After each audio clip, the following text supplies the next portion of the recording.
And welcome into the Monday edition, Robby and Rexrode, 102.5 The Game. Robbie Stanley alongside Connor Newt and Ian Safar here with you on this Monday morning. Rexrode is out on vacation.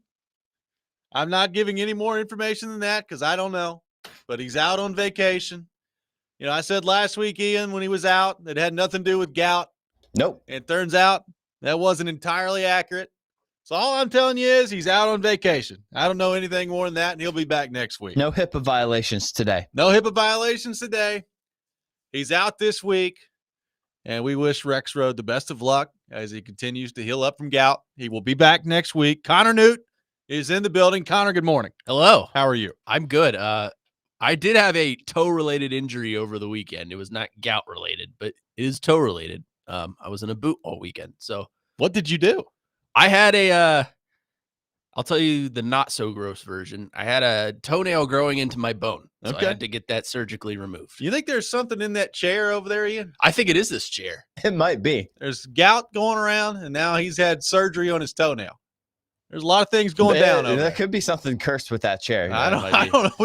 We need some help around Rex here. Ryan well, I can't use this one. Inspect that chair. I can't use this one because D-Mace is labeled it. You can use it. Just don't take it out of the studio.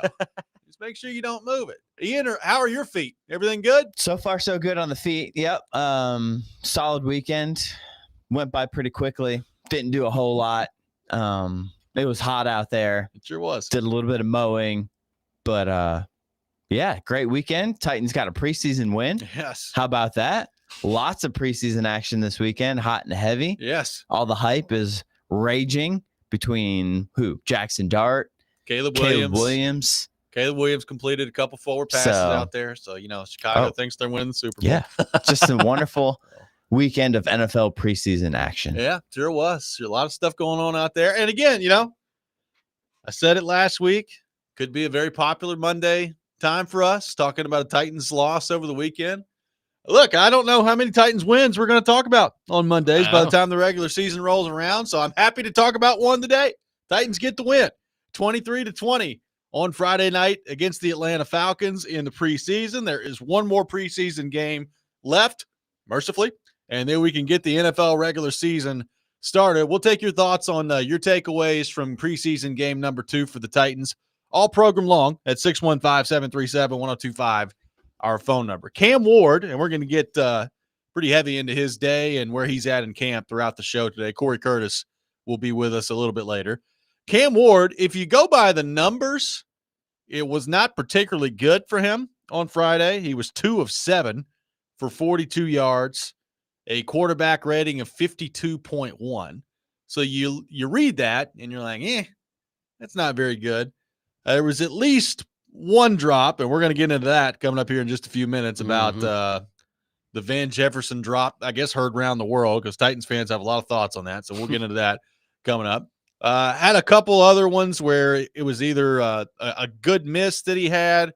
He never put the ball in jeopardy, which was good to see. Like, there was never a throw he made where it was like, oh, God, that might get picked.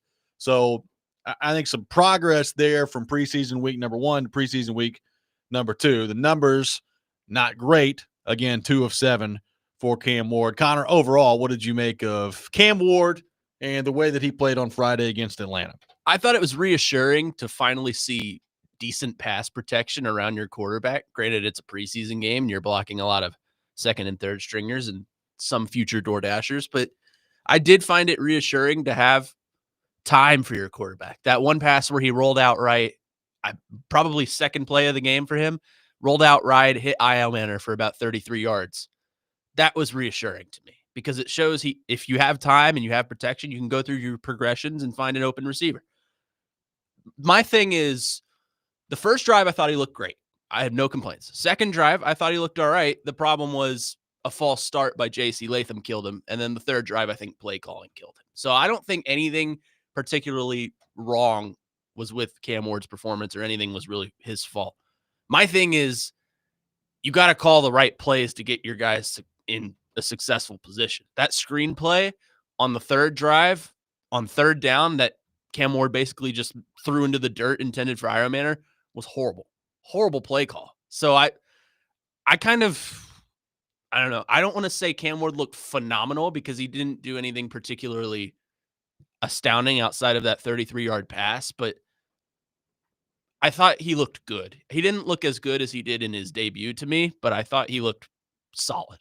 Yeah, like I thought he was fine. Like again, the numbers you look at 2 of 7, and you're like, that's not very good. Yeah. Like I thought he was better than that. Like he was better than 2 of 7 would suggest. Again, he didn't put the ball in jeopardy, so all that was good. I thought he looked comfortable. I thought he looked in control. And again, I mean, it's such a small sample size in these preseason games that honestly, it's hard to take a whole lot away from any of them, good or bad. Like if you're going to play 2 or 3 series in a preseason game, you're talking about a very limited snap count, a very limited sample size that you're dealing with there. So I think it's important to keep all that in mind. Even going back to the first game, we're talking in total now, what, 5 series that he's played in the preseason. So it's still not a whole lot of work. It's not a whole lot of information that we're watching right here. My biggest takeaway is he looks comfortable and he looks like he's in control out there. Yep. I like that. That's probably the thing I care about the most. Like we've talked about it 1,000 times with him.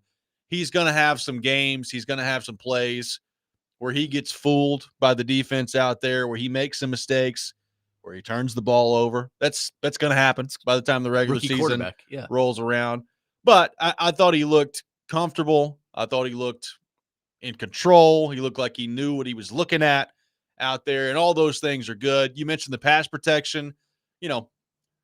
Again, we're talking week 1 against Tampa Bay, mainly backups. Atlanta had some backups in there. So it's not a total picture of what we're going to see week 1 against Denver.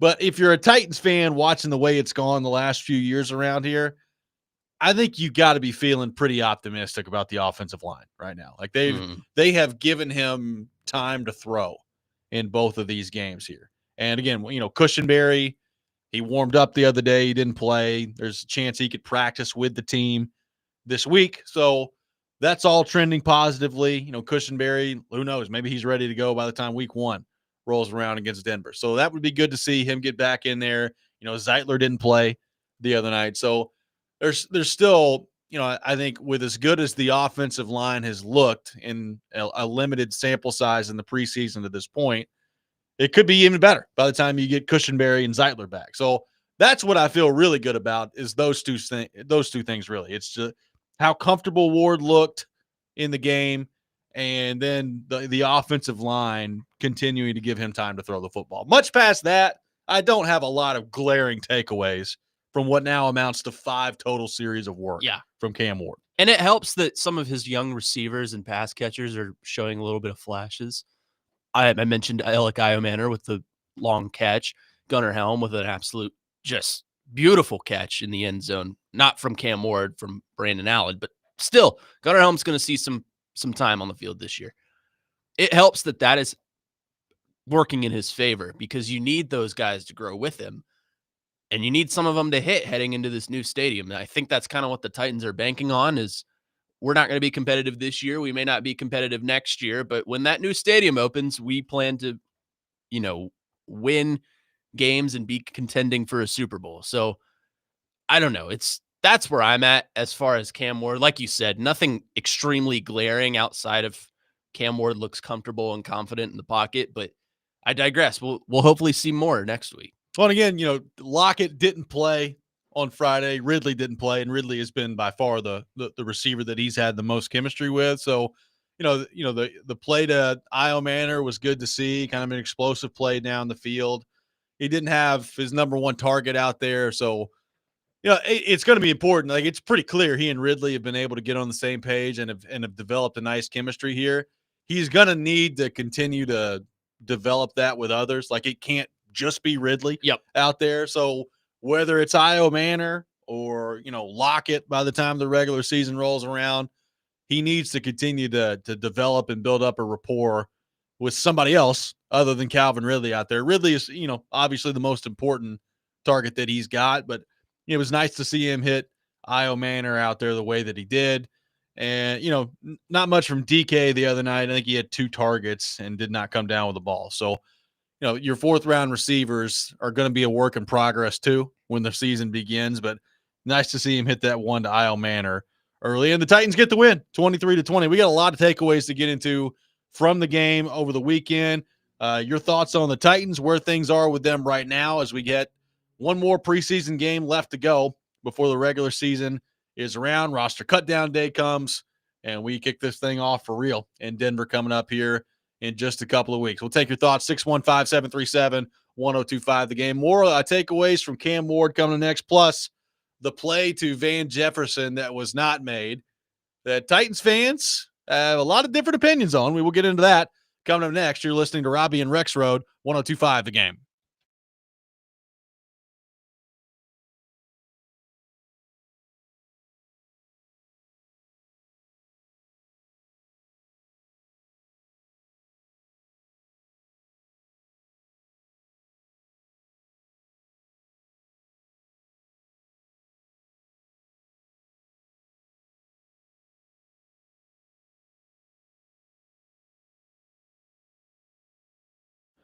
Hey, Robby Stanley here. Fantasy football right around the corner. Twin Peaks is your place to be for your fantasy football draft party. You can stay cool under pressure with 29-degree draft beers, bites for the whole team, plus a $50 bonus card for the commish, and an additional $5 bonus card for every drafter as well. They got boneless wings, loaded fries, double-stack nachos, anything you want, they've got it there. So call to book your draft party at the Twin Peaks in Cool Springs or Madison locations, and visit twinpeaksrestaurant.com/fantasy draft for more information.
Welcome back in, Robby and Rexrode, 1025 the game. Robby Stanley, Connor Newt, Ian Safar here with you on this Monday morning. Taking your thoughts on the Titans and Cam Ward, 615-737-1025 is our phone number. One play that is continuing to generate a lot of buzz among Titans fans that did not work out on Friday night was a pass that Cam Ward made to Van Jefferson that hit Van Jefferson in the hands, and he was not able to pull it in. Now, a couple of things on this. To me, Connor, this is a classic example of a situation in life and in sports where two things can be true at the same time. And I think there's some Titans fans that probably don't want to admit this, but this is what I saw. Was that a good throw by Cam Ward? Yes, it was. It was a very good throw by Cam Ward. Do you want your NFL receiver to come down with that ball? You sure do. Yep. Sure like him to make that catch. So let me start by saying that. I think some people are acting like it was Cam Ward, like dropping it in a bucket where it could not have been thrown better. And that's not what happened. Like, it was a good throw. You want your NFL receiver to catch the ball. It was not a perfect throw.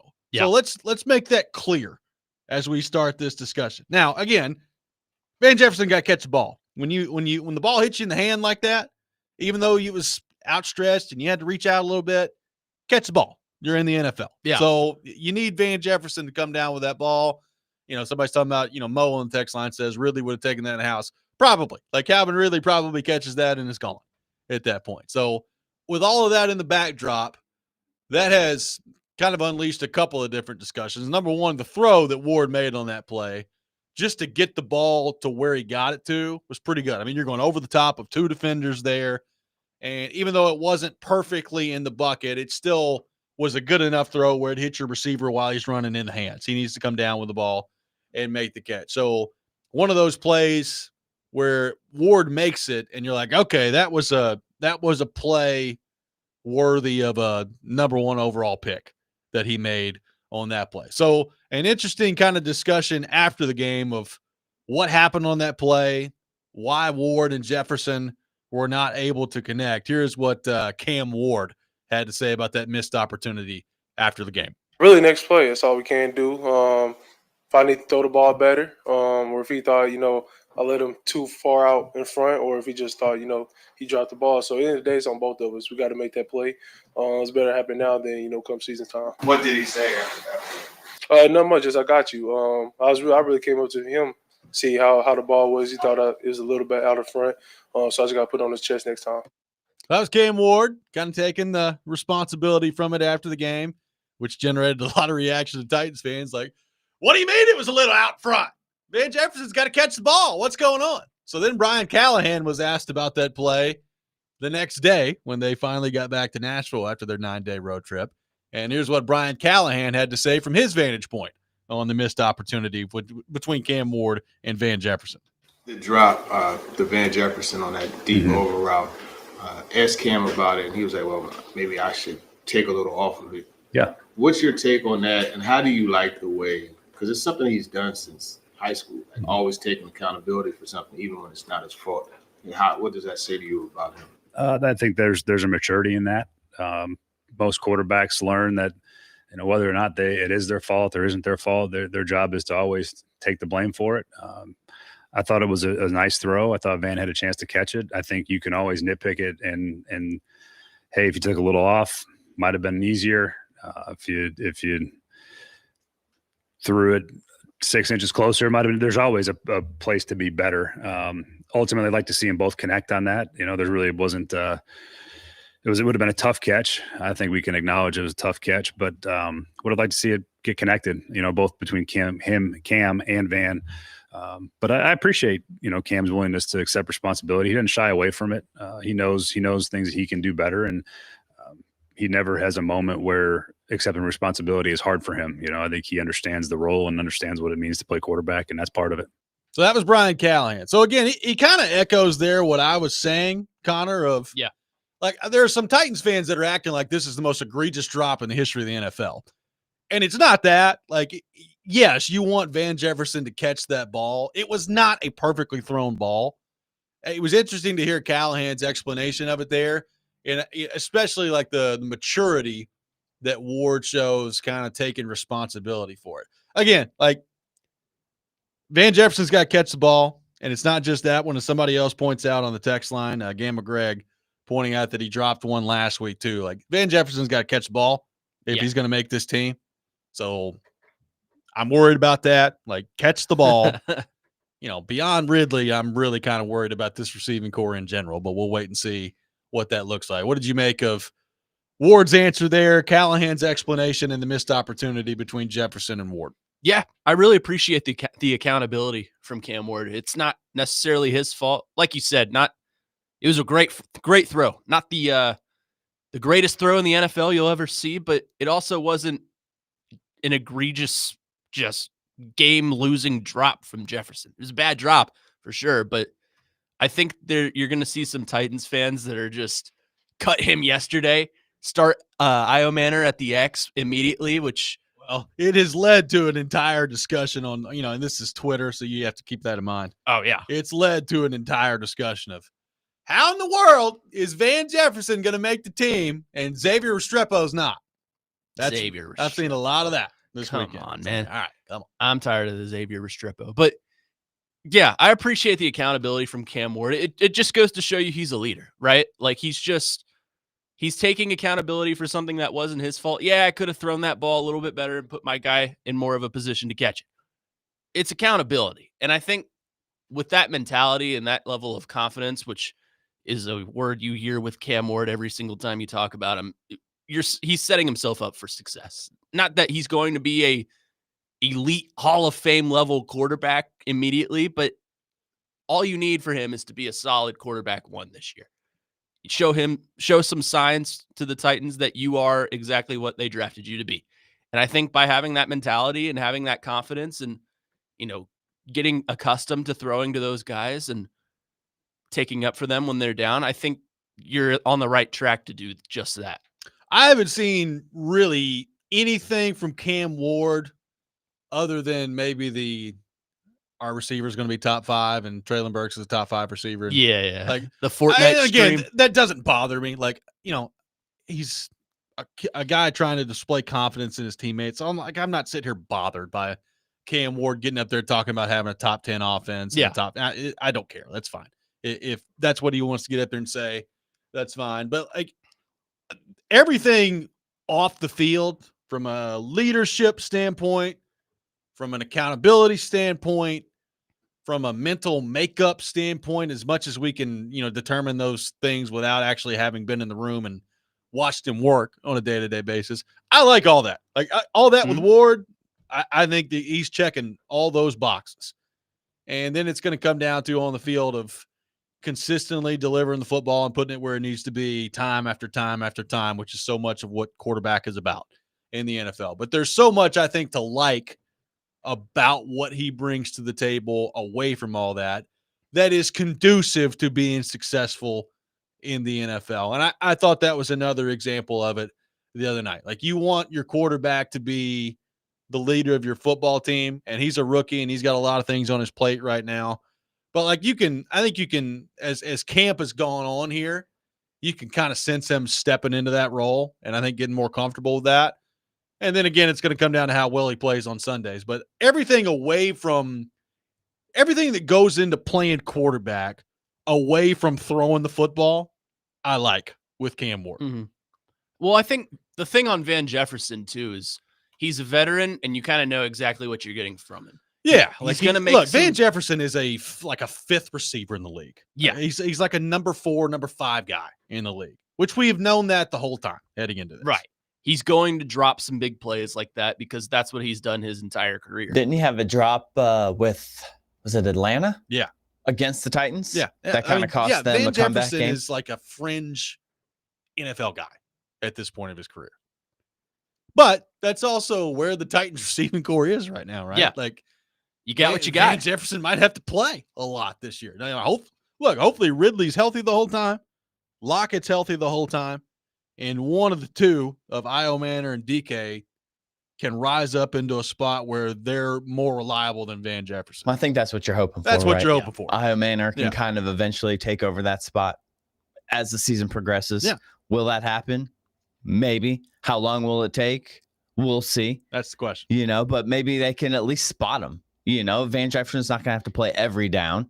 Io Manor's going to sneak in there here and there. Bryce Oliver, how involved is he going to be? So he can play out there too. Yep. So, it's not going to be all Van Jefferson, but you would like to see him make a play here and there. Yeah, for sure. I'll tell you one guy that did make a play, though, and I know it was not when Cam Ward was throwing him the ball.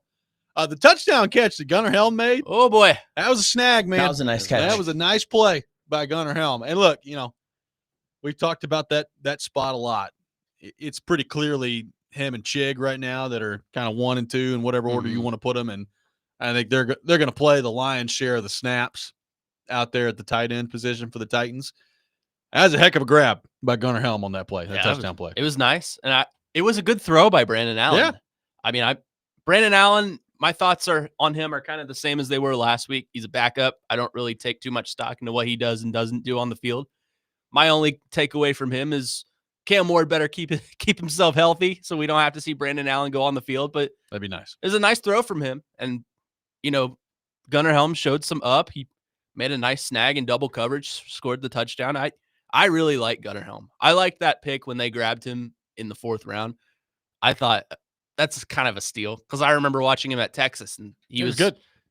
Top tight end in the SEC, or one of them at least. And I thought, yeah, he's an NFL ready guy. So I think this is I don't think Chig is going to be on the roster much longer. Maybe 1 to 2 more years, but this is kind of Gunnar Helm's grooming process into the NFL until they feel he's ready to take the primary snaps at the tight end position. 615-737-1025, our phone number. Some of your thoughts to get to on the Titans, their performance against Atlanta coming up next. We will do that. Plus, Titans dodge a bullet, and I was scared to death when I saw it, but it looks like they're going to be okay with an injury scare the other night. We'll get into that coming up next. Robby and Rexrode, 102.5 The Game.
Gunner a dog. Every chance I get a target him in practice, whether I throw a back shoulder ball, a ball like BA threw, he always comes down with it. He's a big target. Those two connected on a great touchdown. But I think the biggest thing about Gunner, he never complains. He's somebody who shows up to work every day, puts the work in, and we call verticals right there. So when in doubt, vertical it out. That's Cam Ward on Gunner Helm. Says he's a dog. He looked like it on that play. Good throw by Brandon Allen. Good catch by Gunner Helm for the touchdown the other night against the Atlanta Falcons. Taking your thoughts on the Titans. 615-737-1025 is our phone number. I got some tickets to give away. A pair of tickets to Holiday World and Splash and Safari in Santa Claus, Indiana. Be caller number 5, 615-737-1025. Caller 5 will win a pair of tickets to Holiday World and Splash and Safari coming up in Santa Claus, Indiana. A very short drive from Nashville to Santa Claus, Indiana. Take your thoughts on the Titans. Lenny on the text line says, I didn't watch the game. Did Ward play against backups or against the starting lineup of the Falcons? A lot of backups out there for the Falcons. A lot of them. That's okay. I mean, even on the offensive side for the Falcons, they started Easton Stick. We saw a whole lot of Easton Stick at quarterback the other night. They got a lot of former Florida Gator quarterbers on their roster. They do. They get a lot of one of which is a tight end now, which I didn't know. They get a lot of I didn't know that either. I was like, really? He's still in the league. Huh? Felipe Franks, huh? Yeah, good for him. Yeah, I mean, look, I said it earlier, you're talking about five series for Cam Ward in the preseason. So most of those come against backups. It's a very limited sample size. There's not a whole lot of meaning I think you can take from it. And look, it's the preseason. There's not a whole lot of meaning to it anyway. So I do think you have to keep that in the backdrop of all of this. Ed on the text line saying that for those who want Restrepo over Jefferson, if Restrepo was running that route, it would have never been thrown because he would have been 10 yards behind. Oops. So Ed not buying into the Xavier Restrepo. He's not inaccurate, to be honest with you. The Titans did dodge a bullet the other night. Dan Moore Jr. got rolled up on and went down. And when Connor, I looked up and I saw that Dan Moore was kind of limping off the field. I was like, you got to be kidding me. Yep. Like the starting left tackle of the Titans is about to get hurt in a meaningless preseason game. And here we are going to go in Denver. You feel good about Cushenberry coming back, and now you're going to lose your left tackle. Yeah. It sounds like the Titans have dodged a bullet there. He just got rolled up on, and Brian Callahan says he's going to be all right. So good news there that it's nothing more serious, but not what you want to see, your starting left tackle limping off the field in the game against Atlanta. Yeah, it wasn't. He limped off the field, but it was reassuring to see him come back in literally 2 plays later. So that, and then he didn't play the next series, but I was thinking the whole reason he's not playing is so you can avoid that situation again. So certainly a dodged bullet. Dan Moore has been pretty decent this camp. You know why? Because people aren't talking about him.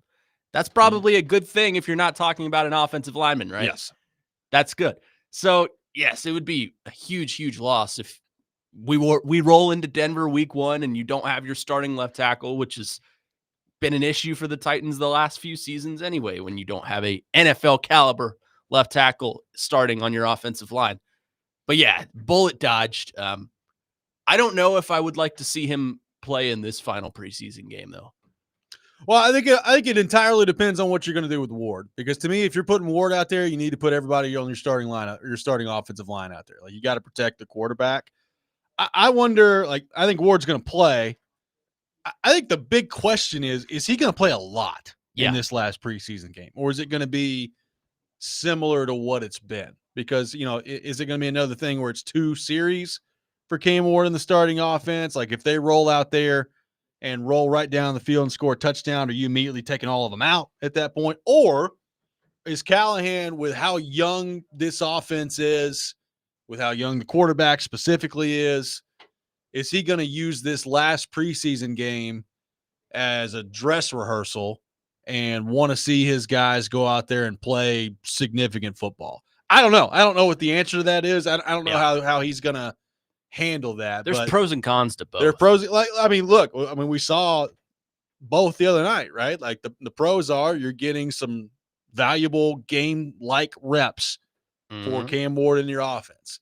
And the cons are, I think a lot of Titans fans got scared to death when they saw Dan Moore limping around out there, right? Like you don't want people getting hurt in the preseason. So I will be very fascinated to see by the time, game day rolls around what the plan's going to be for Brian Callahan there. Yeah, it's interesting to look at. I'm kind of leaning into the idea that, we're going to kind of keep things the same as they were. Cam Ward will get 2 to 3 drives, depending on how he does in the first 2. Maybe he gets 1. Maybe he goes on like an 8-play, 70-yard drive and scores a touchdown. That would be fine with me. Take him out. But the bottom line for me is just preseason football is so bad. Like, it's just hard for me to get into It's it pretty bad. after the first 2 possessions. Like, I was in that third quarter of the game the other day, and I'm like, can we just, wrap this up? I don't really need to see Brandon Allen and Emory Jones Jr. play quarterback against each other. But I digress. I think it's kind of the same thing heading to Minnesota as it's been. Cam and the starting offense get 1 to 2 drives, and then we go forward from there. Let's head to our 102.5 The Game phone line, driven by WilsonCountyHyundai.com. And welcome in Jared in Spring Hill to the program. Jared, good morning. Thank you for calling in. Good morning, gentlemen. Hope y'all had a great weekend. You as well. For every, and I get it, it's a delicate balance, but for everyone saying that the preseason is bad and it doesn't matter, our starters aren't doing anything against bad preseason teams. I would love to see Cam Ward throw a touchdown and look like he's running a competent offense with Callahan. I watched a bunch of preseason games. Jackson Dart was lighting it up in the early parts of the game, it looked like. And I would just love to see our offense start being able to move the ball consistently down the field and establish some patterns. Yes, the preseason air quote doesn't matter at all or whatever. Okay, and I get it. But to me, I would just like to see that if I'm investing some time in this, that both of these people are going to be able to lead the drive. Because if Cam Ward isn't throwing a touchdown in the preseason, why do we really think that he's going to be able to go to Denver and do very much of anything? And if I'm Callahan this week, I'm really, really probably leaning more along the lines of starting him majority of the game. I want him to go out there. I want him to feel the crowd. I want the crowd to get behind him because we really need a lot of help. And I feel like if we can start getting Cam Ward in the building, having that confidence and seeing some results of the hard work that's been put in, I would just feel a lot more comfortable going into the season as a fan moving forward. But yes, the preseason is bad, but also too, the Titans are just as worse or even not as worse, but could be just as bad at our starters because we're really not putting up any points against the Falcons or Bucs second string. Tighten up. Thank you, Jared. Jared's very depressed right now. I don't buy the tighten up that he calls in with at the end of it. It doesn't sound very genuine at the end of it. Yeah, it sounds like he's smiling through the Look, pain. Yes, I would love to see Cam Ward and the offense put up some points, particularly when you're going up against, majority second string defenses. All right. So I'm with you there. I just have a huge limitation on what the preseason actually means. Mm-hmm. I mean, nobody's scheming anything up. It's not like there's some game plan that Brian Callahan put together where he's trying to attack like the weaknesses of Atlanta's defense. Like, you're just being very vanilla with your plays. You're not drawing up a whole lot. And that's on both sides, right? Like the defense wasn't showing them a whole lot either. So I think you have to know that heading into it. The last game, we'll see. Does Brian Callahan scheme some things up? Does he want to keep Cam Ward in the starting offense out there for a significant length of time? Like, do they view it as that dress rehearsal? Or do they view it as most teams do, which is get him in, get him out, and let's get to week one healthy? Like, I think it's a matter of perspective. Yeah, like I'd like to see the starting offense score some points. There's no doubt about it. I think you also have to realize, though, if you're looking at this thing realistically, week one at Denver is probably going to be pretty tough sledding for this offense. Yeah. It just is. Like you're on the road against what might be, I don't know, you could make the argument the best defense in the NFL, but I'll say conservatively, probably a top 5 defense, top 5-ish defense in the NFL. And you're doing it on the road, and that's Cam Ward's first start. So the odds are stacked against you that way anyway. Nothing they do in the preseason is going to make me feel any differently about that heading into week 1. Yeah, it's not a real game, right? It's just kind of a scrimmage, for lack of a better terms. I think you're going to have the same struggles in Denver regardless of how much your starters play in the preseason. Because while it may help you gel up your offensive line just a little bit and may help a connection with Cam Ward and receivers and such, you're still going to find that connection in practice against joint practices, right? You're playing starters in Tampa Bay and Atlanta, and you're going to play Minnesota this week. So you're still going to find that valuable practice reps in practice, were the same you would find in a preseason game. I just feel very strongly that they're going to go out and do the exact same thing they've been doing the past 2 games. They're going to play their starters, a series or 2, and then it's all camp battles. Who's going to make the roster? And I think we have a pretty decent idea of most of who's going to make the roster, but I still think that's just how it's going to go. We'll get to more of your questions, your thoughts on the Titans, 615-737-1025, our phone number, plus a position with the Titans that I was worried about heading into camp that now I'm looking at and saying, maybe they got something there. We'll get into that coming up next. Robby and Rexrode, 1025 The Game.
Welcome back in, Robby and Rexrode, 102.5 The Game.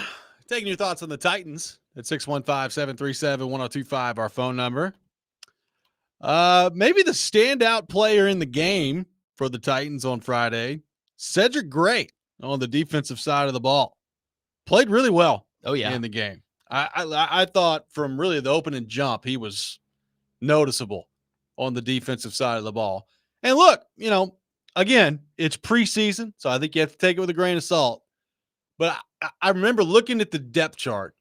I do it every year when training camp opens up, and you just look at it, and you know who's on the team. But for some reason, when training camp rolls around, it becomes real, and you're like, all right, so what do the Titans have at all these spots?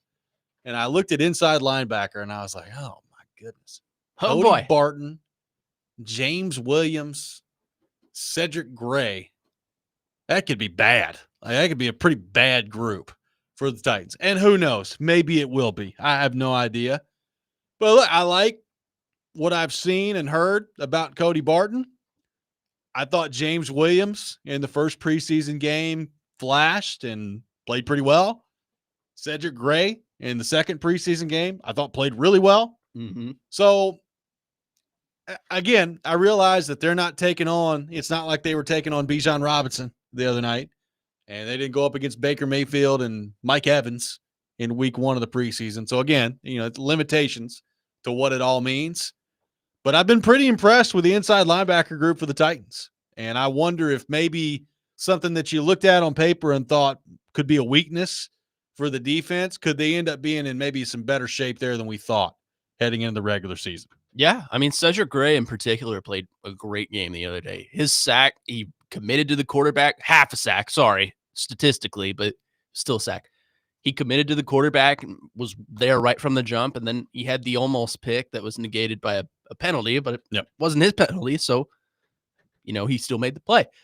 I'm wondering if, with the inside linebackers, do you rotate James Williams and Cedric Gray to play alongside Cody Barton? I think you would, because it would make sense. All three of them will be on the roster, and you kind of get something different out of all three of them. Like, they're all three different players.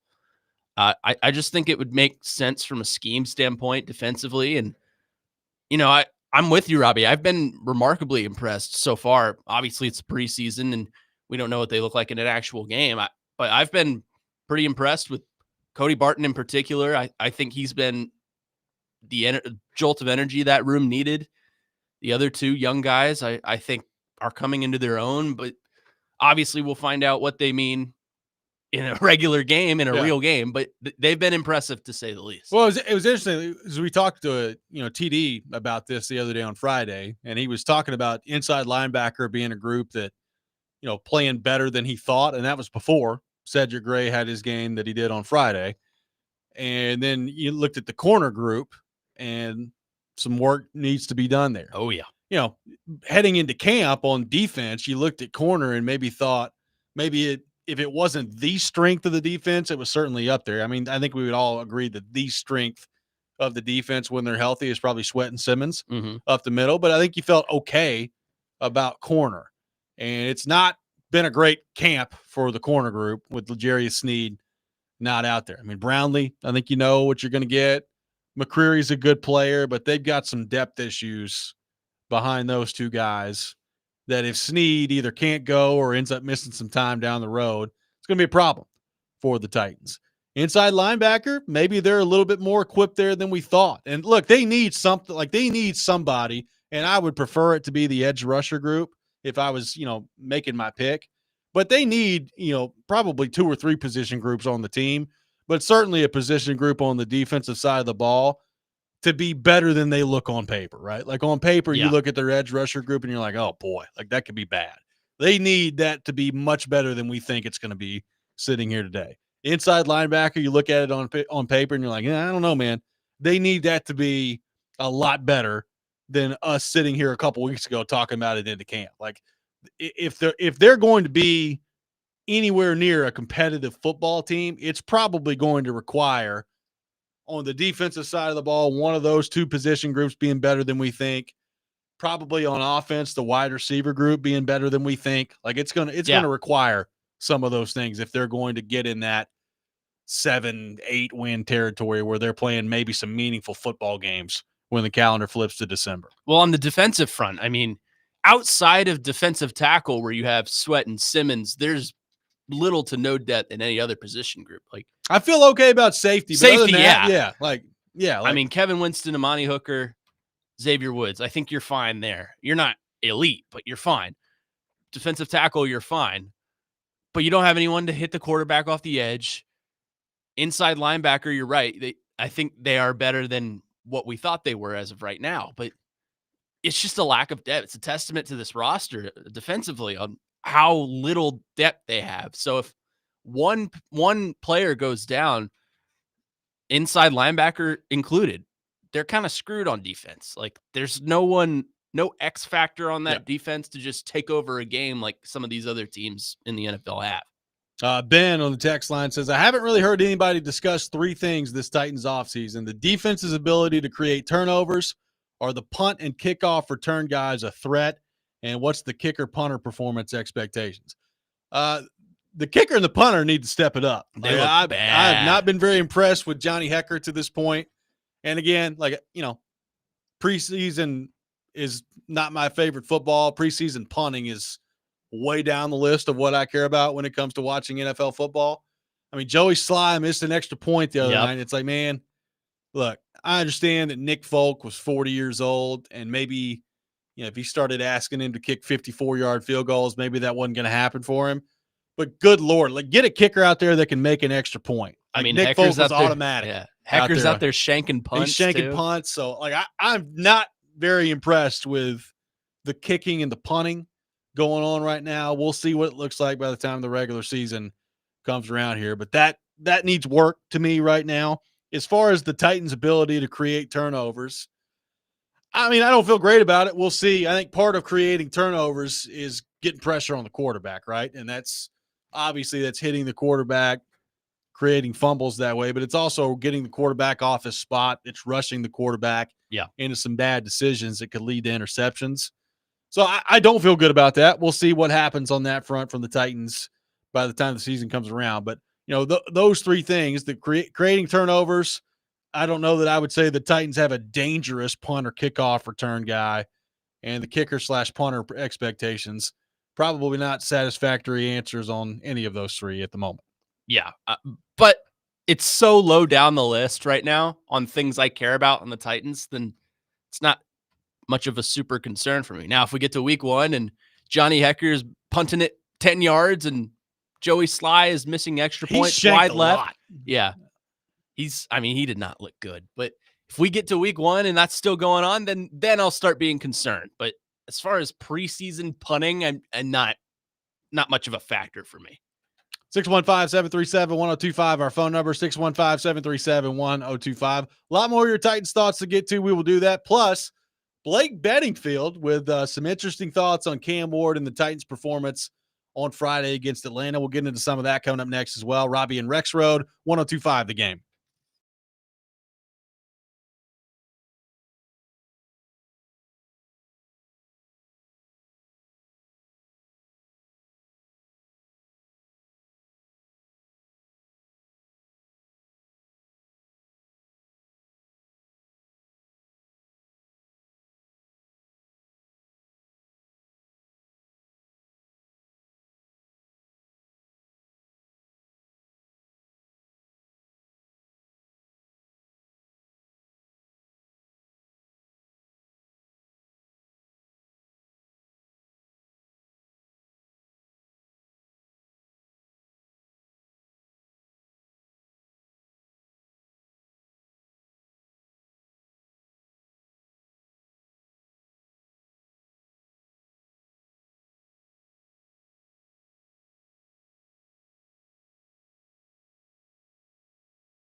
Hour number 2, Robby and Rexrode, 102.5 The Game. Robbie Stanley alongside Connor Newt, Ian Safar here with you on this Monday morning. We are live from our Busy Bee Plumbing, Heating, and Air Conditioning Game Nashville studios, home of the $99 yearly Beehive membership, where the buzz is always about great service. We will have Cory Curtis from News 2 with us at 8 o'clock for his weekly visit.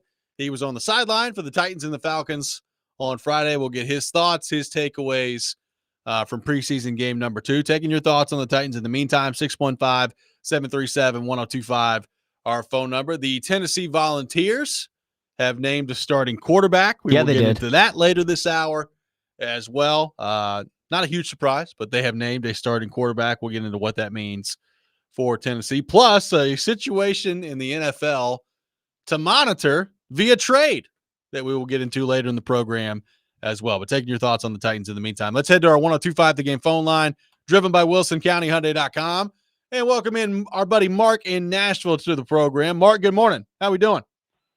Yeah, how you doing, Robbie? I guess who's your sidekick today, Connor? Connor's I in never here. talked to him. Yeah, what's up, Connor? What's going How on? y'all doing?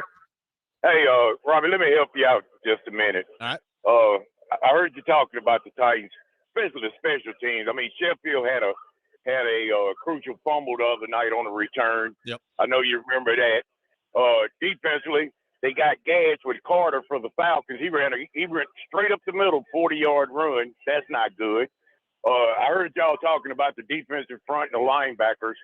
They're pretty good at that. But, right, that secondary is going to have to be revamped and redone. You're going to have to go on the waiver wire and maybe find you some more DBs to come in there and help you all out.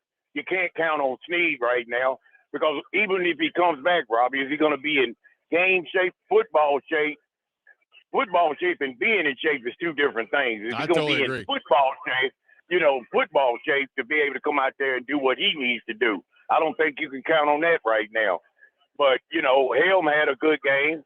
Cam didn't have a great game. Brandon Allen was okay.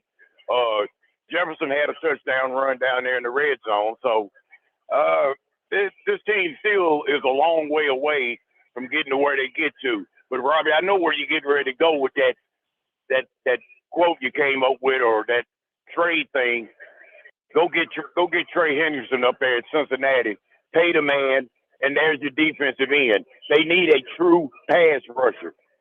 I mean, you're gonna have to do something, man. I mean, they are really hurting with the pass rush, and I just, I don't really know what else to say. It's just a lot of flaws with that team. The punting game is not good, but hey, man, you and Connor have a good day. Thank you, Mark. Appreciate you, brother.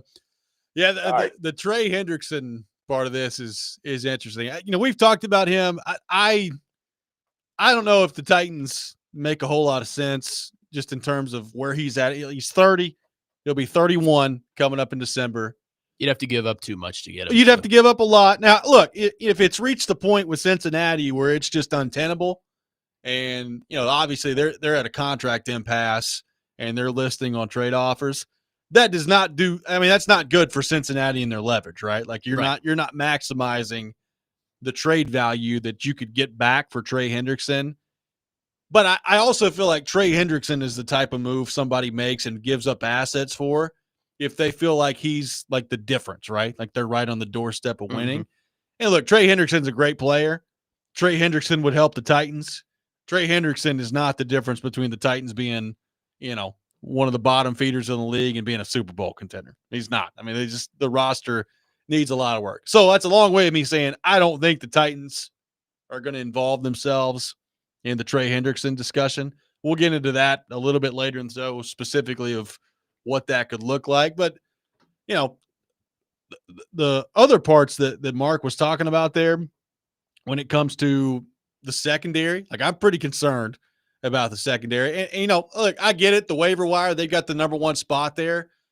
But I think we probably make a little bit too much of the waiver wire around here sometimes. Like, what are you getting in the waiver wire? You're about to have roster cut down day come up. And I'm not saying you can't find anyone. No, but this isn't fantasy football. No one's cutting Bijan Robinson on a weekly basis. There you can find examples of players getting cut from other teams and then coming somewhere else and it works out. Yeah. But the majority of them, they get cut from other teams and they come here and they come to a different spot and they're just not good, right? Like that's the other thing you have to keep in mind. Like if you're picking somebody up off the waivers, it's to put them on your 53. And how many guys that are getting cut here in the next week are going to be good enough to play on your 53? Yeah, because I they're don't not know. good enough to play on someone else's Yeah. 53.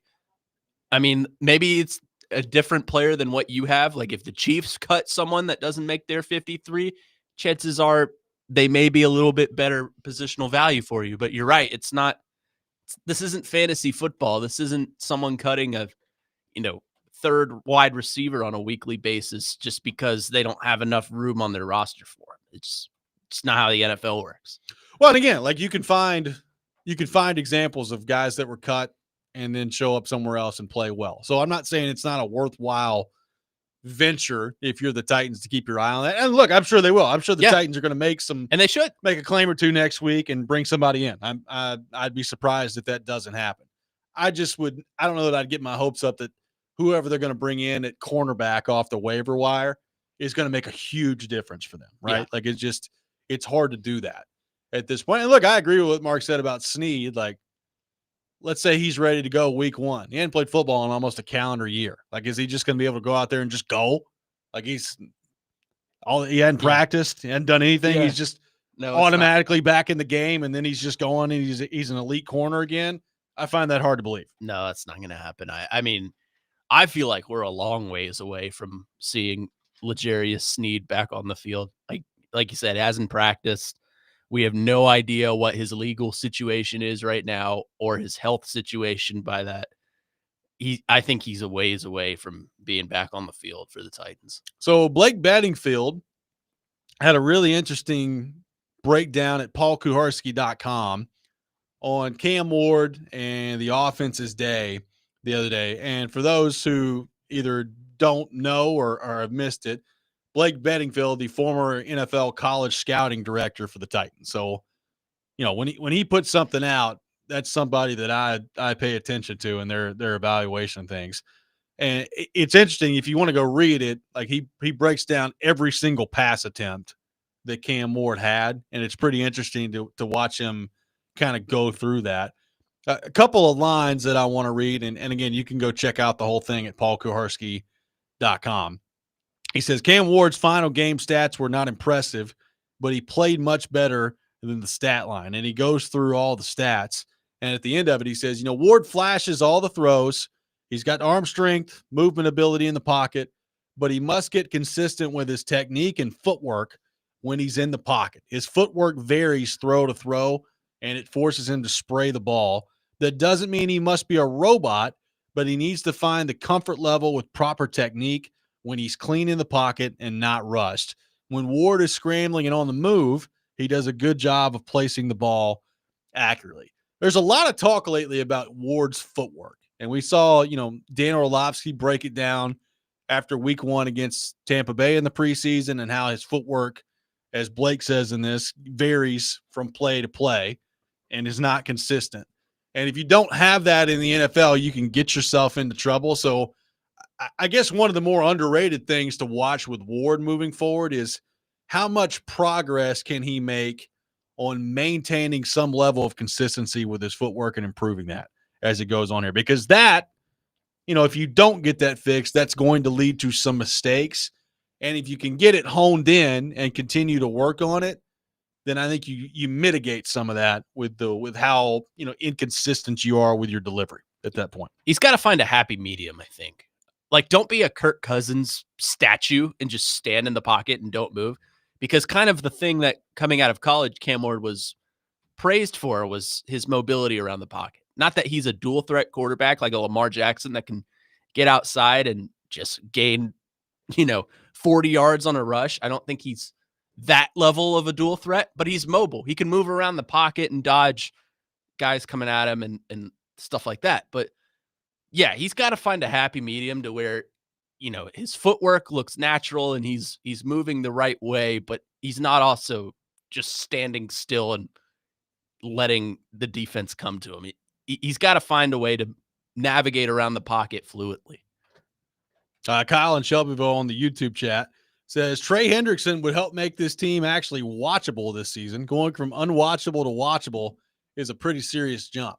I mean, I would argue Cam Ward makes the team watchable. Like, Yeah. that's basically what I care about with the Titans. Look, again, I'm not saying Trey Hendrickson couldn't help, but Trey Hendrickson is 30 years old. He'll be 31 in December. You'd have to trade, give up assets to go get him, and then sign him to a contract extension.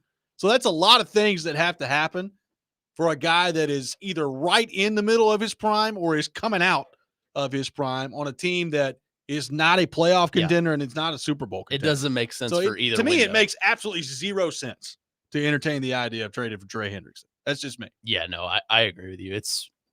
I don't think it makes, if he's going to get traded, I think he gets traded to a contender because it makes sense for both windows. He's either in or coming out of his prime right now. And, a contender would give up more valuable assets to go get him because they want to win. They're in the win now window. So I think as far as a team like the Titans, it makes zero sense for him. Well, and again, the watchability part of it, I mean, the watchability is largely this year for this team coming down to the quarterback, right? Like, yeah. We are going to watch this team because we're interested in what the quarterback looks like. And does he show signs along the way of being one of those guys? And if he does, how consistently does he show signs of being one of those guys? And how much better does he get from start to season's end of being consistent, delivering the football and playing good football? And how much does the coaching factor into that? Like, there's so much with the quarterback to me that just naturally creates interest with this team. Mm-hmm. Even if heading into it, looking at the rest of the roster, that it's not a roster that's set up to win right now. Like, I get it. There are going to be some rough Sundays this year, but you're hoping that the quarterback and the payoff at the end of it is you feel like you're in a pretty good spot at the end of the year of the most important building block of your franchise. That's what it comes down to. I mean, that's my watchability. That, and I'm a Titans fan, so I'm going to watch every game anyway. But yeah, that's the key thing I'm looking forward to this season is how does Cam Ward look and how does he develop alongside his young wide receivers? I don't think Trey Hendrickson makes this team a playoff contender. I don't, because yes, you're adding someone to hit the quarterback, but look what's behind him. It'd help, but that secondary is not good. Your cornerback room is not good. We just talked about inside linebacker. We think they're more than what they are on paper, but still, compared to other teams in the NFL, that's not a good inside linebacker room. So I don't think Trey Hendrickson makes this team a 9-10 win team simply by himself. I think there's so many other moving parts that you have to look for, and the Titans just don't have those moving parts. They don't have the depth in the right places right now to be a playoff team. Let's head back to our 1025 The Game phone line. Welcome in Tim to the program. Tim, good morning. Thank you for calling in. Morning, guys. A couple of trends I see that's really concerning. One is, and it may not be, but if we keep playing the way we're playing right now, I don't think Callahan will be here next year. And number two, if we keep playing the way we are right now, we're going to have a number one draft pick again. And if we do we take a quarterback? It's a good question, Tim. Thank you for the call. Oh, look, the Callahan front. Callahan's got a lot to prove this year. And look, I know we've talked, so much about the idea of continuity, and Cam Ward basically stood on the table for that last week, right? He was like, we hadn't had stability around here in a long time. But, at some point, in order to maintain stability, your coach has to show you something. And I'm not freaking out yet. It's the preseason. But pretty early into the year, I want to see something from Callahan. I want to see something, from a play calling standpoint, but just from a head coaching standpoint, that he's an elevator. Like, can you make things better? Or are you just totally reliant on everything around you, right? Like, I think last year, it's pretty clear this coaching staff was too inexperienced, right? Like, you had a first-time head coach, first-time offensive coordinator, first-time defensive coordinator, and it was a disaster. How much better are those guys going to be this year? How much did they learn from year one to year two? As far as the second part of Tim's call there, I think it would have to be absolutely just horrendous from Cam Ward. And I mean, like, all-time bad from Cam Ward as a first overall pick for them to entertain the idea of drafting a quarterback. We can't go all season talking about that. No. I mean, like, I just, I get it. The callers, like, I get it, but we gotta we can't go all season talking about, if the Titans have the first overall pick, are they going to take quarterback? Let's let it play out. Yeah. Let it go, and we'll see. I totally agree. I'm just saying, I think Cam Ward would have to, It would have be to be historically bad. Well, what even these then they won't do that. What these fans do is they say, well, if Cam Ward's bad, we'll draft a quarterback. You know who that quarterback is? Arch Manning. Who's not coming out. Who I do not believe is coming out of the draft this year. I mean, honestly, if you're the Titans, you got to hope you have the first overall pick so you can trade out and then just start stockpile and just keep that rebuild going. Yep. Honestly, you want a top 3 pick at this point. Trade out. You have your quarterback. Who knows what you could get for that? A lot of your Titans thoughts to get to next. We will do that. 615-737-1025, our phone number. Robby and Rexrode, 1025 The Game.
I think we accomplished just a lot of connectivity throughout the throughout all three phases, special teams, offense, and defense. Guys hanging around together. I think the biggest thing is that we found that, we can overcome adversity, like tonight, even our previous games. But also just think it's going to also come down to, us having the little details to win games when the season starts. That's Cam Ward after the game on Friday, taking your thoughts on the Titans at 615-737-1025, our phone number. Jacob on the YouTube chat says, man, I was hoping people were going to be a little bit more positive since the team won on Friday, but we already got callers calling in about picking number 1 and drafting a quarterback after preseason game number 2. That's where we're at right now with Titans fans. Tighten up. Tighten up. Taking your thoughts on the Titans, 615-737-1025, our phone number. Weston Clarksville says, I wish this season could be like Madden football, that we could just sim through it because I don't want to watch it and be disappointed. Oh, you just I mean, to me, it's all about managing expectations, right? Like, don't we all kind of know that the Titans aren't going to be very good this year? I got a simulation story for you. Do you? Last night I was playing NCAA. I made it all the way to the national championship with North Carolina, and then I accidentally simmed it and lost. That's a tough one. I was pissed. That's a tough one. Belichick, your coach? No, Connor Newt is my coach. Connor Newt. There you go. Good stuff. Fired Belichick for Connor Newt. I think he left for the NFL. Actually. No, okay. That's good. It's good. Good. Maybe the only NFL opportunity he gets. Yeah. It's in fantasy land up there. Yeah, I mean, look, to me, it's about expectations. Like, the expectations have been set this year. Yeah.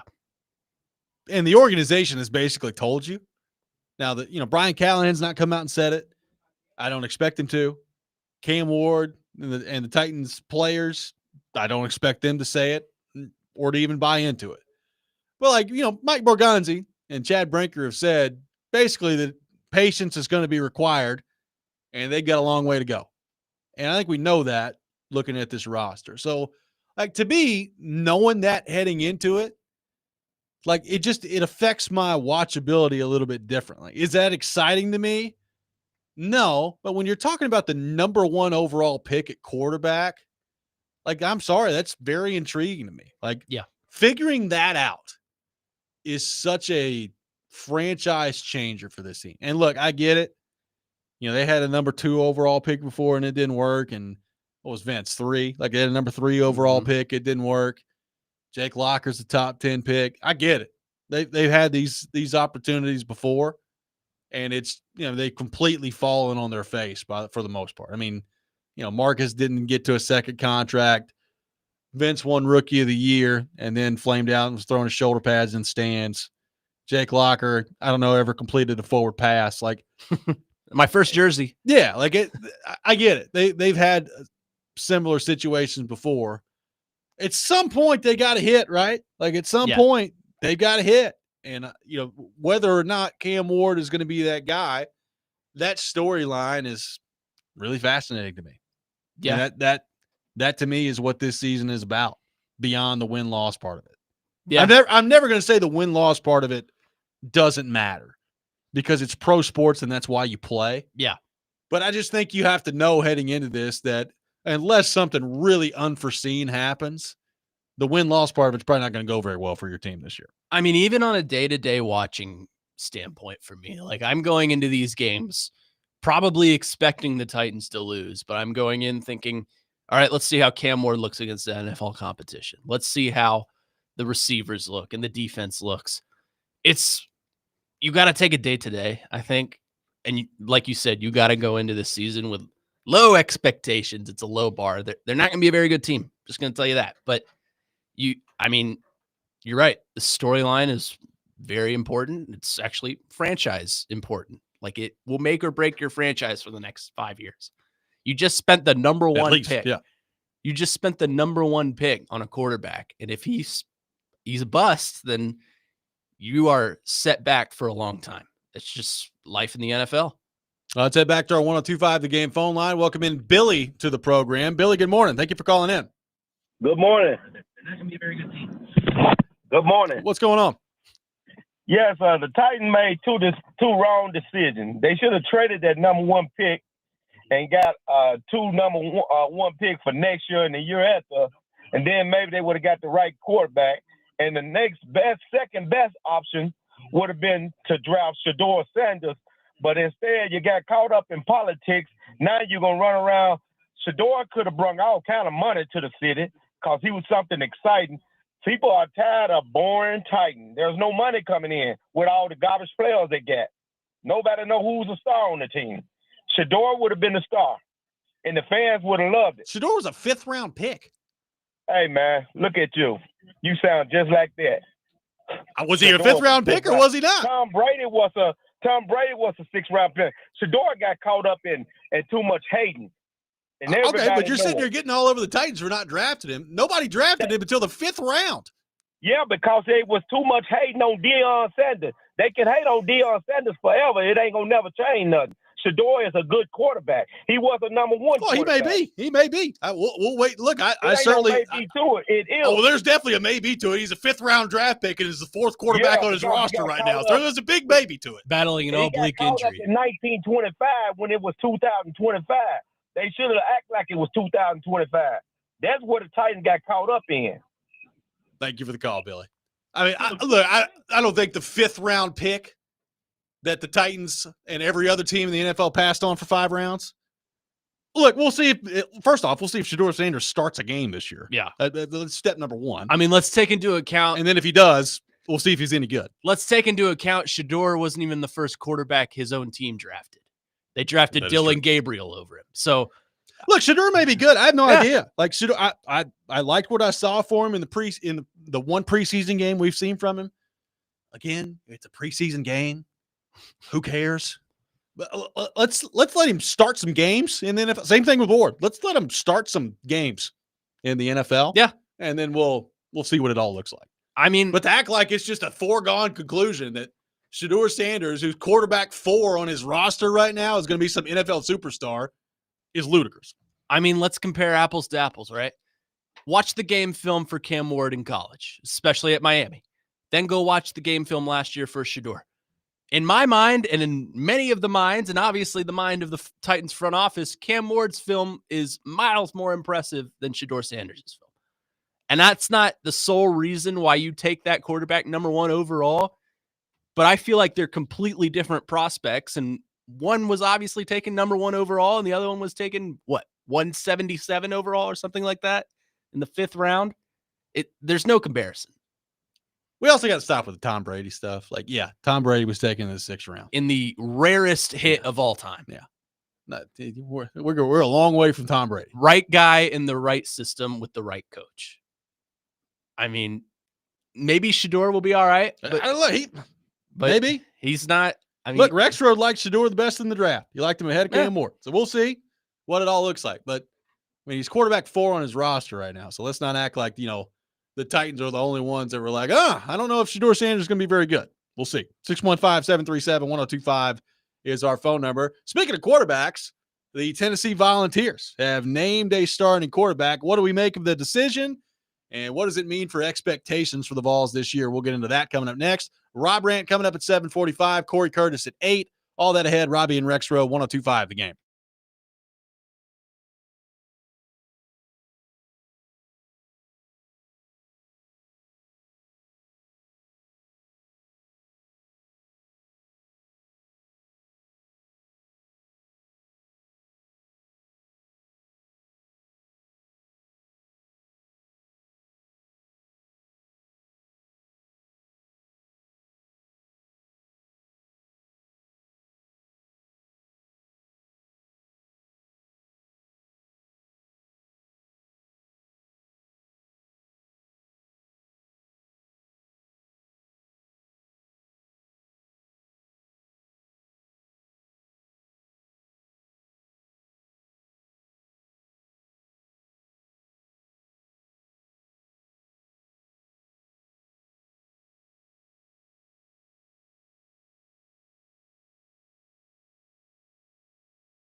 Nashville's best deal of the week is Bavarian Beer House, conveniently located at Opry Mills Mall. You can enjoy beer, food, music, and fun at Nashville's only authentic German beer hall, where it's Oktoberfest every day. Head to thegamenashville.com/deals to get a $50 gift card for only $25 to Bavarian Beer House while supplies last. We'll have the Rob Rant coming up here in just a few minutes. Cory Curtis at 8 o'clock. Taking your thoughts in the meantime. 615-737-1025, our phone number.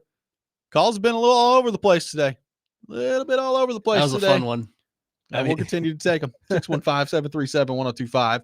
The Tennessee Volunteers have named a starting quarterback. Joey Aguilar will be the starter for Tennessee. That is really of no surprise. I think he's been the favorite the whole time, but he was in the competition with Jake Merklinger and George McIntyre. And yesterday, the Volunteers officially naming Joey Aguilar the starting quarterback. So they had a scrimmage on Friday, which was their second scrimmage of fall camp. Had the first scrimmage, I think, a week prior to that on that Saturday at Neyland. So I think clearly some separation that Joey Aguilar had in scrimmage number 2, and he is now the starting quarterback. He brings experience to the table. I mean, Merklinger had barely played. McIntyre hadn't played at this point, and Aguilar is 24 years old and has played a lot of football to this point, albeit at a lower level, but has played a lot of football. So Aguilar, the starting quarterback. And now the storyline, Connor, that everybody's going to be paying attention to heading into the season of, well, how's Nico doing out there at UCLA versus how does Aguilar do with Tennessee and this very young and very inexperienced offense that they're stepping into against Syracuse here in a couple weeks. That is kind of why I posed the question. Not that I fully disagree with the decision to start Joey Aguilar, but I kind of posed the question, I think it was to Jake Lyman a couple of weeks ago. Would it make more sense to start Jake Merklinger since he's been in the system? He knows what Josh Heupel expects, and not that he's a better player, but it's just kind of a culture building thing. I think it was the right decision to start Aguilar based on, I think he has more upside just for this offense. I think he can kind of fit the schemes that Heupel throws at the offense, but you're right. It's going to be apples to apples. People are going to be comparing Nico to Joey the whole season. It's especially both fan bases, but I do think it's the right decision. I think the young receivers are going to thrive under Joey Aguilar. And I think, he can scramble outside of the pocket. You have a good offensive line, so you can get outside. And I think it was the right call to start him. Well, we're going to see how much he turns football over. I mean, that's been a big problem for him at Appalachian State. And he had 14 interceptions last year. He had 10 the year before that. So we've talked about this before. I mean, go look at the quarterback numbers under Heupel, particularly under Heupel at Tennessee. They just don't turn the ball over. Now, I mean, Hendon Hooker was an extreme. I mean, it's not going to be that. Well, even Nico last year, he didn't turn the ball over all that much. I think he threw 5 picks last year. So it's not like there's a whole lot of interceptions that come in this offense. How much of that is the scheme? How much of that is the way the offense is designed? And how much of that is just the quarterback play that they've gotten? Aguilar has turned the ball over a lot. So can that be mitigated in this offense? And then, regardless of who the quarterback was, they got a lot to prove on that side of the ball. Like, they've had some injuries that they dealt with in fall camp. Mike Matthews was down for a time. He's back out there now. Staley was down. He's back out there now. So they're getting healthier at receiver. But, Staley's barely played. I think he got a couple snaps in the Ohio State game last year. Yeah. Matthews got in basically in mop-up duty most times last year and showed some flashes, but he's expected to be the guy now. You got Brazel, who's like your one guy coming back at receiver who's played some meaningful snaps for you. But he was like wide receiver 3-4 last year. Yeah, he's all right. Like he made a huge catch in the Bama game, and that was it. Like they didn't do a ton. So there's a lot of questions at receiver for this team.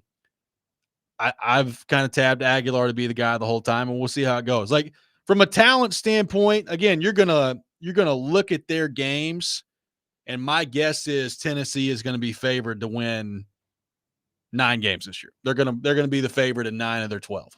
Mm-hmm. So can they pull that off? Can they overperform that? Can you avoid losing to teams that you have no business losing to, like Arkansas last year. Like, it's going to be interesting to see That team how in blue. they handle part of this. But I think I'm really fascinated to see, number one, can Aguilar take care of the ball? And number two, are they able to push the ball down the field with any level of success last year that it just felt like they never really got to last year in the offense? Yeah. And I should rephrase my question.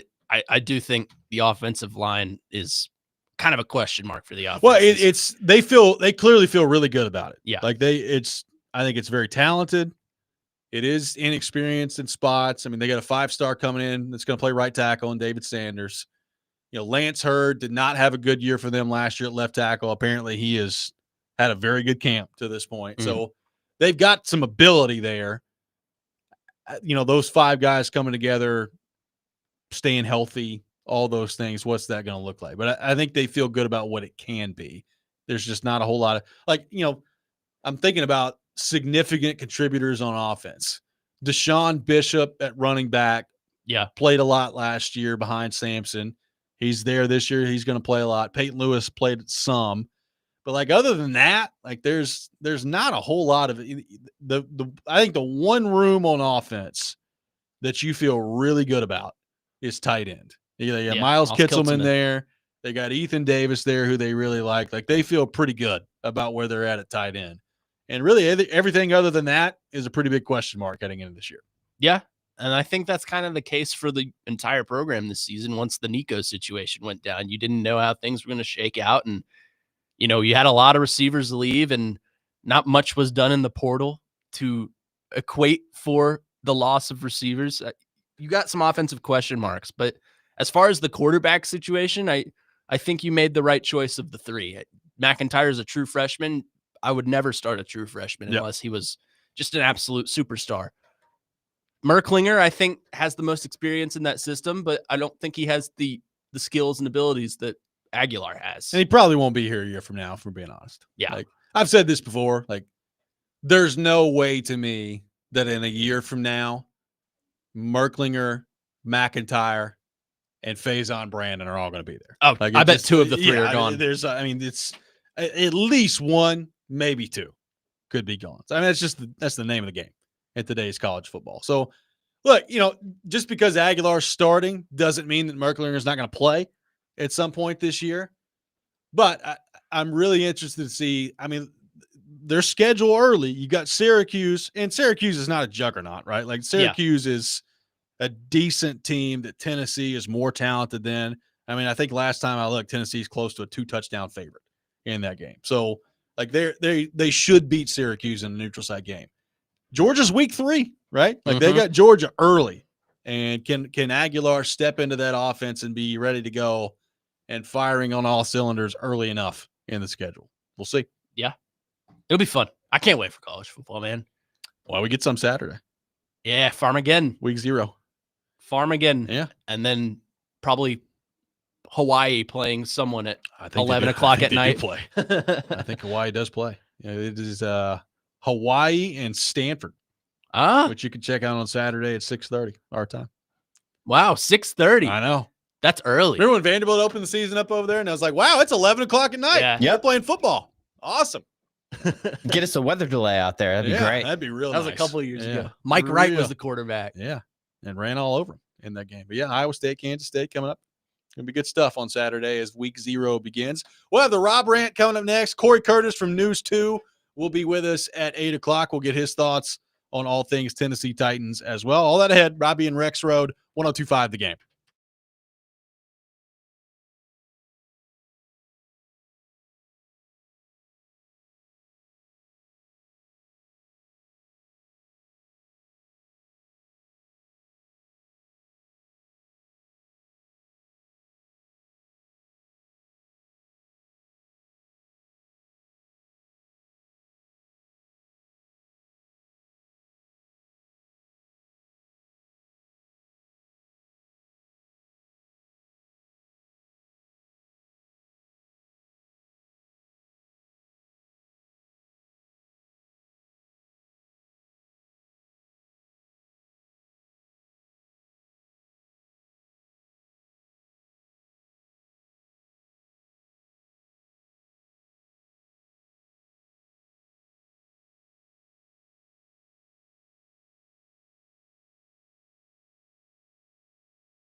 Don't make me angry. Sometimes you have to tell someone to pound sand. You wouldn't like me when I'm angry. This is the Rob Rant. Now on Robby and Rexrode. 102.5 The Game. You come for sports takes, you stay for gout updates. We got Bible study at 3:30 during the snack period. I'm tired of you guys asking me this. Like, this is ridiculous. That's a good call on their part or a bad call on their part, either way you want to look at it. But this dude is an idiot. You can act like a man. Who going to Bible study? Who going to Bible study?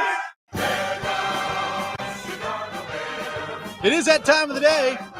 Time for the Rob Rant here on the program. With your favorite song coming back. Yeah, I know. Caleb Williams put together a drive yesterday, and City of Chicago thinks that it might as well. I don't know why we're playing the season. Give them the trophy right now. This is what they do. Off season, preseason, just unstoppable. All to win 6 games. Then real football comes around, and you're like, oh, wow. They're not that good, huh? Get eliminated from playoffs in October, huh? How about that? It's amazing how that works. So there's a couple different ways I could have gone today. I'll just go with this because it's a very popular theme on our text line today. So we'll discuss it. A lot of thoughts on Cam Ward today. We've gotten several different versions of this, so I'll just combine them all kind of into one. We've talked, somebody texted in earlier about I don't see anything generational from Cam Ward. It's like, well, he's played 5 preseason series, guys. People have called in and, we're joking on the text line about, people calling in asking about what quarterback the Titans are taking at number 1 overall next year. Can we not wait for 2 regular season games to be played before we start talking about some of this? Yeah. I first off, as far as the generational stuff, yes. So I understand when they were holding their pre-draft press conference. I can't remember if it was Borgonzi or Brinker. I think it was Brinker. Yeah. That got up there and started talking about the number 1 overall pick, we're taking somebody that's generational. It's like, okay, that's fine. The fact is, there's not a generational guy in every draft. Some people thought maybe, Abdul Carter is that. Maybe he is. We'll see what happens on that front. But there's not a generational player in every single draft. There's certainly not a generational quarterback in every single draft. I have no idea if Cam Ward is that or not. Clearly, the Titans believe that he is, if not generational, a high-level franchise quarterback. I would also keep in mind that we've considered a few people generational over the last few years. Trevor Lawrence was kind of viewed that way. Hadn't worked out so hot. Caleb Williams was viewed that way. We'll see. He was an okay first year for Caleb Williams. We'll see. Maybe he's great this year with Ben Johnson coming in. I mean, there have been guys that we've looked at before and touted them as quote-unquote generational players that have not played all that well by the time real football comes around. Cam Ward is not a generational prospect. There's no doubt about that, right? Yeah. We talked about that in the draft process. Well, the prospect part of it to me that's over with now. That's great draft talk, and going back and looking at guys like Peyton Manning, who you felt like heading into the NFL, there's pretty darn high success rate that he was going to have, and then he lived up to it. It's cool when you get those stories. I mean, go look at the best quarterbacks in the league. Did people think Mahomes was generational? No. Did people consider Lamar Jackson to be generational? Well, he got drafted 32nd overall. No. Yeah. I didn't think that. Did people think Josh Allen was generational? No. Well, they're your, 3 of your 4 best quarterbacks in the league right there. Yeah. So let's just chill a little bit on the generational stuff, and let's go watch the kid play. Yeah. The kid has got some good tools, some good physical tools. I think some good mental makeup to his game. Let's go watch it. And we don't have to have a determination at 7:00 on the first Sunday after they play Denver, right? This is going to be a long process with Cam Ward. Hopefully, to me, it needs to be a long process. There's not very much he can do this year within the scope of reality for me to walk away at the end of year 1 and be like, that guy is an elite quarterback. You know how hard that is to do in 1 year in the NFL? I mean, even Jaden Daniels last year, like I feel pretty good about it. Yeah, but I don't know. Let's go watch him do it again this year. Yeah. Like part of being an elite quarterback is doing it every year, right? Like bringing it to the table every year. So I think sometimes we get caught up so much in this generational stuff of like, well, unless he is Peyton Manning as a prospect, there's no way you could take him number 1 overall. And we talked about that a lot in the draft process. I don't want to get back into that. But can we not watch the kid play football a little bit before we start throwing some of this stuff around? Yeah, I mean, even the text line and call has been a little bit weird today. I mean, even beyond just Cam Ward as a generational prospect, I think the term generational is used too loosely today. Like if I think about it right now, off the top of my head, I'd have to do some deep diving on this, but off the top of my head in college football right now, I can only think of one truly generational prospect, and that's Jeremiah Smith, the wide receiver out of Ohio State. Yeah. Other than, I mean, you have some fringe guys, like you could maybe throw Lenoris Sellers or DJ Lagway or maybe even we'll see. Arch Manning. We'll see. I got to see him do it. But right now, that's the only guy I can think of. And a lot of these quote unquote generational prospects, like you said, come into the NFL and aren't that, like Trevor Lawrence or who else is there? I mean, Baker Mayfield was viewed as a generational quarterback talent. And has he lived up to that? I mean, he's certainly found a home in Tampa Bay, and I think he's going to be their quarterback there for a long time. But, I mean, he was on 3 teams before he landed there in the span of a year. So, yeah, I think the term generational is very, very loosely used, and I think we got to reel some of that back in, right? Like, it's kind of ridiculous the people we deem as generational who actually turn out to not be that. Well, I think it just shows you how hard it is to nail this down. Like there's so much that goes into whether or not a quarterback is successful in the NFL. And yeah, most of it's on them, right? Like you have to have a certain set of physical tools and a certain set of mental makeup. Like you got to have all those things. So we get that. But a lot of it is about, what situation are you in? Who's your coach? What's the rest of your roster look like? Do you have any sort of chance, any prayer when you drop back to pass that you're not going to be immediately implanted into the dirt?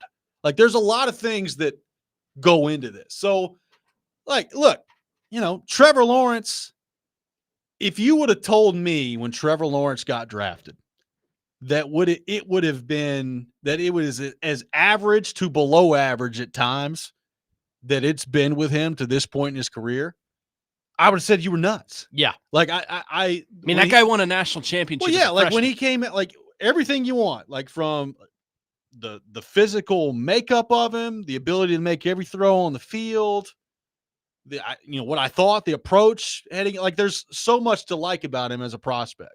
And then you watch him play in the NFL and you're like, yeah, he's all right. Yeah. He's fine. I would not put him anywhere close to a top 10 quarterback in the league. Oh, yeah. So it just goes to show you how inexact of a science it is, which is why it's the toughest thing to find in pro sports and why people get fired left and right all the time in the NFL for screwing it up.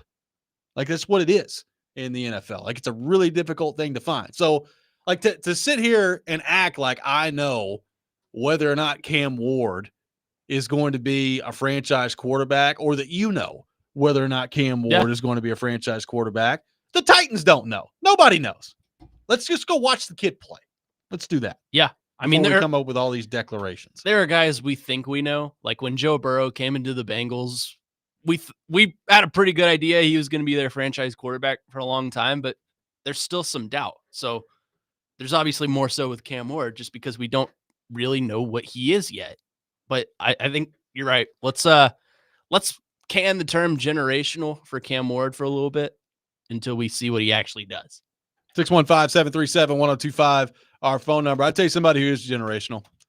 Cory Curtis from News 2, and he's going to be with us coming up next. He was on the sideline Friday night for the preseason game against the Atlanta Falcons. We'll get his takeaways from that, his thoughts on Cam Ward, and more. You're listening to Robby and Rexrode, 102.5 The Game.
Final hour, Robby and Rexrode, 102.5 The Game. Robbie Stanley, Connor Newt, Ian Safar here with you on this Monday morning, taking your thoughts on the Titans, 615-737-1025. And to help us talk more about the Titans, we head to our 102.5 The Game phone line, driven by WilsonCountyHyundai.com.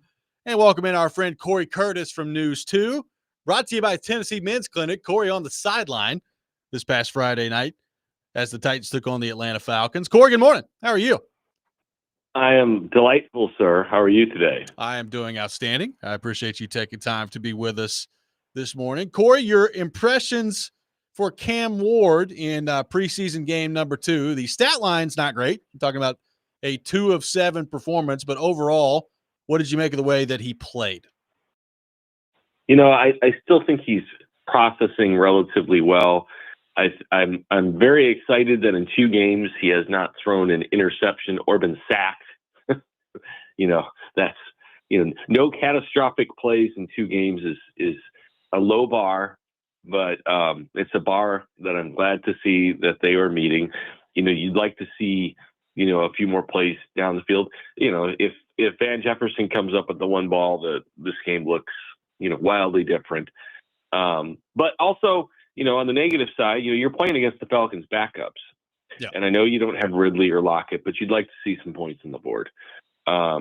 So not spectacular, not terrible. I think just moving along, and, we will wait and we will see. And I know that's a really boring answer.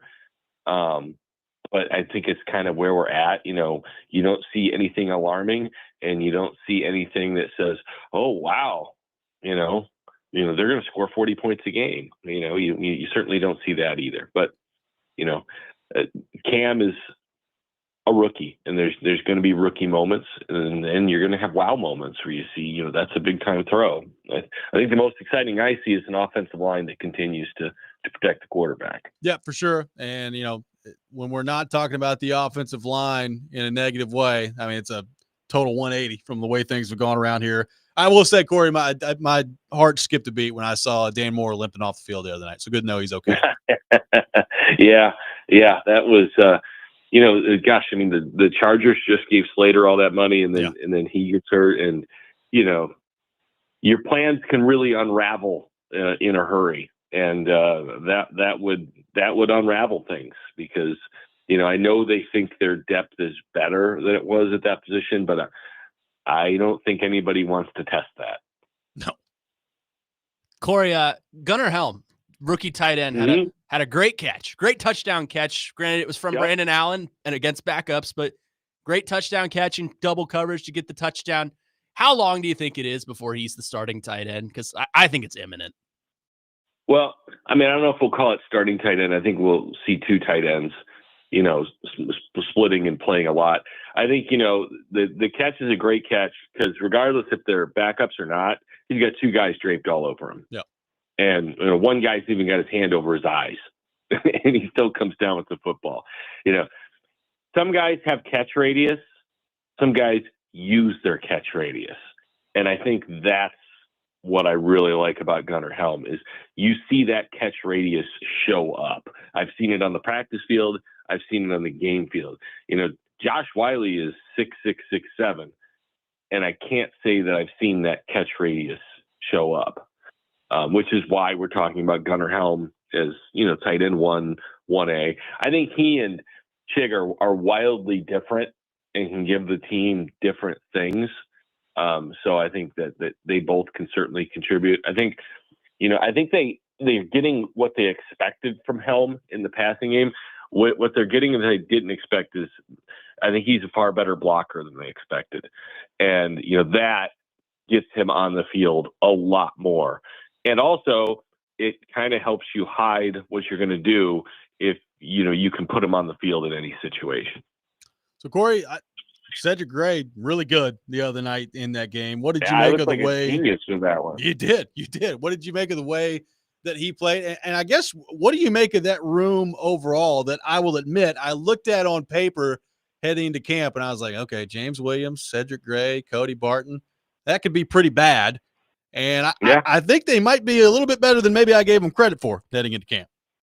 I mean, Barton was a good player on a good defense last year, so it shouldn't surprise us, that much that he's doing well. The big question was the other guys, who was going to develop. And you still got James Williams developing into that position. It's only his second year playing linebacker. He's worked to transform his body. He's certainly diagnosing faster than he was a year ago. But you talk about a guy who's built for the position, and it's Cedric Gray. I mean, he is, bigger, stronger guy up top. He plays downhill hard. You saw, I mean, I was worried that he wouldn't be with the team Monday because he was wanted for murder after what he did to that running back in pass protection. But, he also, he made several other plays in the backfield. But the big thing was, and Frank Bush told me before the game it was going to happen. He said, don't be surprised if you see him make a play in the passing game. And, he got back there and made an interception when the big concern for him has been pass coverage. And look, it's still not his strength. The Falcons in practice hooked him up on a wheel route one-on-one with Bijan Robinson, and that didn't go well. It's not going to go well for a lot of middle linebackers. So, it's going to be interesting to see, which one that they go with. I think for me, and this is just me, Gray as a first and second down player, and then when Winston's healthy, bringing him in on third down as kind of a hybrid and a third safety, I think has a lot of appeal to it. We'll see where they go. That position, I know everybody thought James Williams had it locked up. He does not.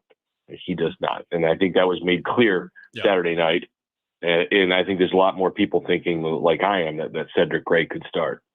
So how would you handle this last preseason game if you're Brian Callahan? Because, I mean, on the one hand, you've gotten Cam Ward out there. He's gotten some meaningful reps in preseason games. On the other hand, you did have an injury scare with your left tackle the other night that thankfully he walked away from. It's a young offense that could use all the reps they could get. So how would you go about this if you're Callahan in that last game? Yeah. I mean, look, you went 3-14 last year. I think they need to play. I think, you need to get better. Your young quarterback needs to see as many things full speed as he can. And if he's going to play, everybody else has got to play. And, I think Aya Manor, needs, those first team reps. If they're going to play him first team, which is what it sounds like, then he needs to get out there and face that competition, because that's what happened to him in the joint practices.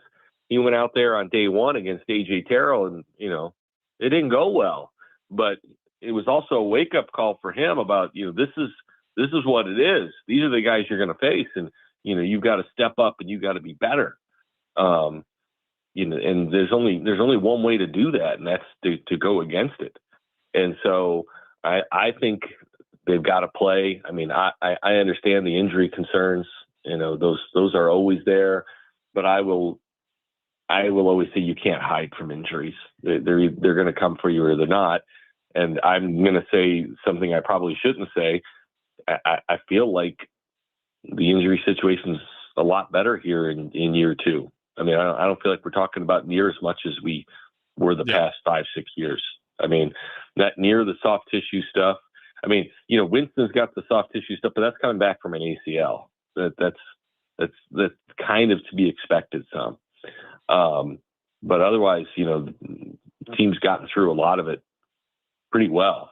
And so, look, you're going to worry about 10 or 12 plays, then you should worry about the 17. You're going to get through the whole season, 17 games to the whole season. I think they need to play. I think they will play, but we'll see. Cory, a couple of players that I think are less than sexy to talk about right now, but we'll talk about it anyway. Well, there's a lot on the roster, but go ahead. Yeah. Well, Johnny Hekker and Joey Sly have been less than adequate to me. Sly missed the extra point on Saturday. Hecker's out there shanking punts. Do you think that's going to be a concern heading into the regular season? Well, let me start with Hekker, because you're right. Hekker has not looked good. I don't think there's no sugarcoating that. But I will say one thing. There is one punter in NFL history who has netted 42 yards per punt for 10 consecutive seasons, and that's Johnny Hekker. Yep. And so I would still have confidence he will get it figured out. Now, everybody's got an expiration date. Okay. So maybe we're there, but this isn't a Super Bowl team anyway. So I'm not panicking. There's too much track record for Johnny Hekker to say he's going to be okay.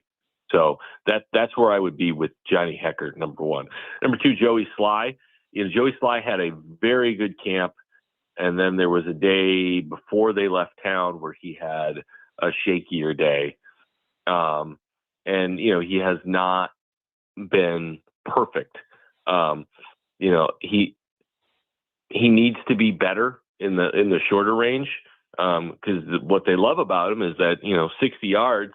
Once they get to the 40, they're in range where they're like, we're kicking. I mean, if it's 60 under, they know they're in position to score 3 points. 60. We got kickers in the league kicking 70 and 72, Corey.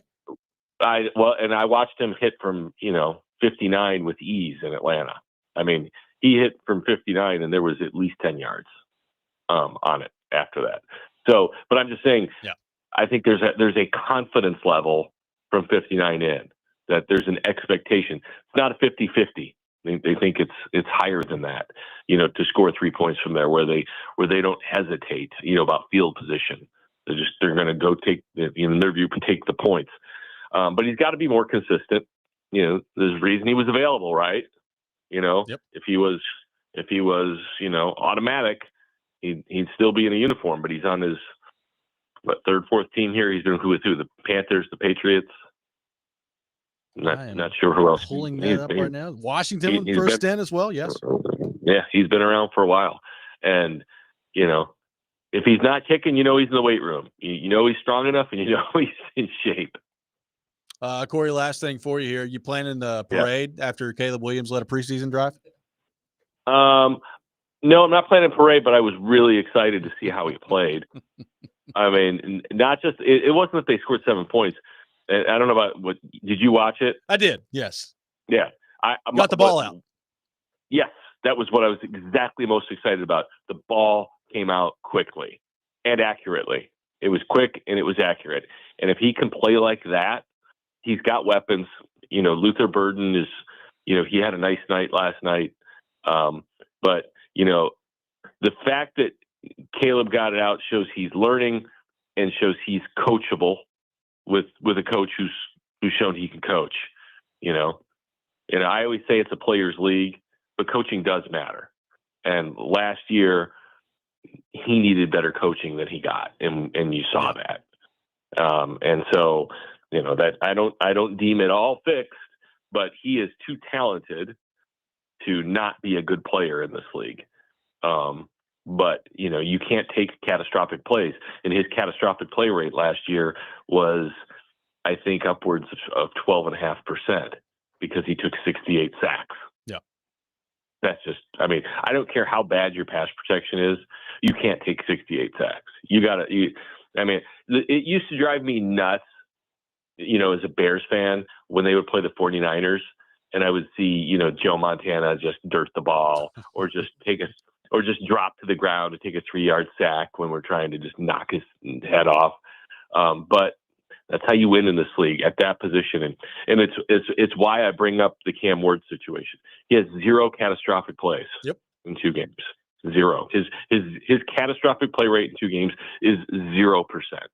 Okay. Will Levis's was 15%. So, if they can keep that percentage, his number in Miami, I think, was 6%. If he can keep it under 10% this year, that alone will win them a game. I totally agree. Corey, great stuff as always. Appreciate you taking time to be with us this morning. Welcome back to town, and we'll talk to you soon. Thank you, sir. Good luck to you. Tell Joe I miss him. I hope the gout gets better. I will. We all hope that. I think Ben Franklin had gout. I think you're right. So, Joe, Ben Franklin, very comparable. Maybe the same person. Maybe so. Same impact on society as well. No doubt about that. Yeah. Joe standing out there getting struck by lightning. Thank you, Corey. Bye. Cory Curtis brought to you by Tennessee Men's Clinic. We'll react to what Cory had to say there. Your thoughts on Rexrode being compared to Ben Franklin and more. All that coming up next. Robby and Rexrode, 102.5 The Game.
Be a hero and save a life this Wednesday at the 12th Annual Williamson County Battle of the Badges Blood Drive. The drive will be held at Brentwood Concord Road Library Wednesday from 6 a.m. to 6 p.m. 102.5 The Game will be on hand from noon to 2 with swag to give away and a chance to win some free concert tickets as well. It's coming up this Wednesday, the 12th Annual Williamson County Battle of the Badges Blood Drive. Appreciate Cory Curtis from News 2 for being with us in the last segment, taking your thoughts on our phone and text lines driven by WilsonCountyHyundai.com. One texter says if Ben Franklin was still alive, he'd be smart enough not to be a Titans fan. but also he'd be an Eagles fan and calling Jalen Hurts generational. Maybe so. I'm thoroughly convinced Joe is Ben Franklin now. It's like there are some similarities. I would love to hear a Ben Franklin football breakdown, honestly. I would too. Did you ever see that episode of The Office where they're having like a bachelor party Yes. and they try to get a dancer and they accidentally call like a Scholastic bookstore spokesperson and it's Yes. Ben Franklin? Oh, yeah. That's what this is making me think of. I mean, Rexrode's been compared to worse. So That's true. a lot worse. Yeah. So we'll see how that comparison holds up. I need to research whether or not Ben Franklin had gout. Oh, Corey threw that out there. I need to go He check. sounded like he was pretty sure about He did. that. But I don't know. It sounds like something back in the day people would get, Yeah. gout, especially. It does. Just not knowing the whole Maybe not 20. dietary situation and just kind of eating whatever's available and lots of unprocessed mead and red meat. Yes. meat. Is Joe sitting on his roof flying a kite right now? I don't know. Is that what he's doing? Don't know. Is that why he's out? Rob on the text lines has a problem with Corey saying 0 catastrophic plays for Cam Ward. Says he's got to stop saying that. It was 4 possessions, and he hit a defensive back in the hands who dropped it. Talking about the week 1 throw against Tampa Bay. Again, we'll see what it looks like when the regular season comes around. I mean, I'm with Corey. Like, if you can keep your sacks down and your turnovers down to under 10%, you felt – look, he says Will Levis was 15 last year. I haven't looked the number up. It felt like it was about 45% last year, just catastrophic plays with Will Levis back there. So if you could keep it down under 10, you'd feel good. And again, the offensive line, how much is what we've seen in the preseason a representation of what they are? And how much are we going to find out in week 1 against Denver, right? Like, I feel good about what we've seen and heard about the offensive line to this point in training camp. Having said that, it is training camp, and you're going to get a pretty good look in week 1 against Denver.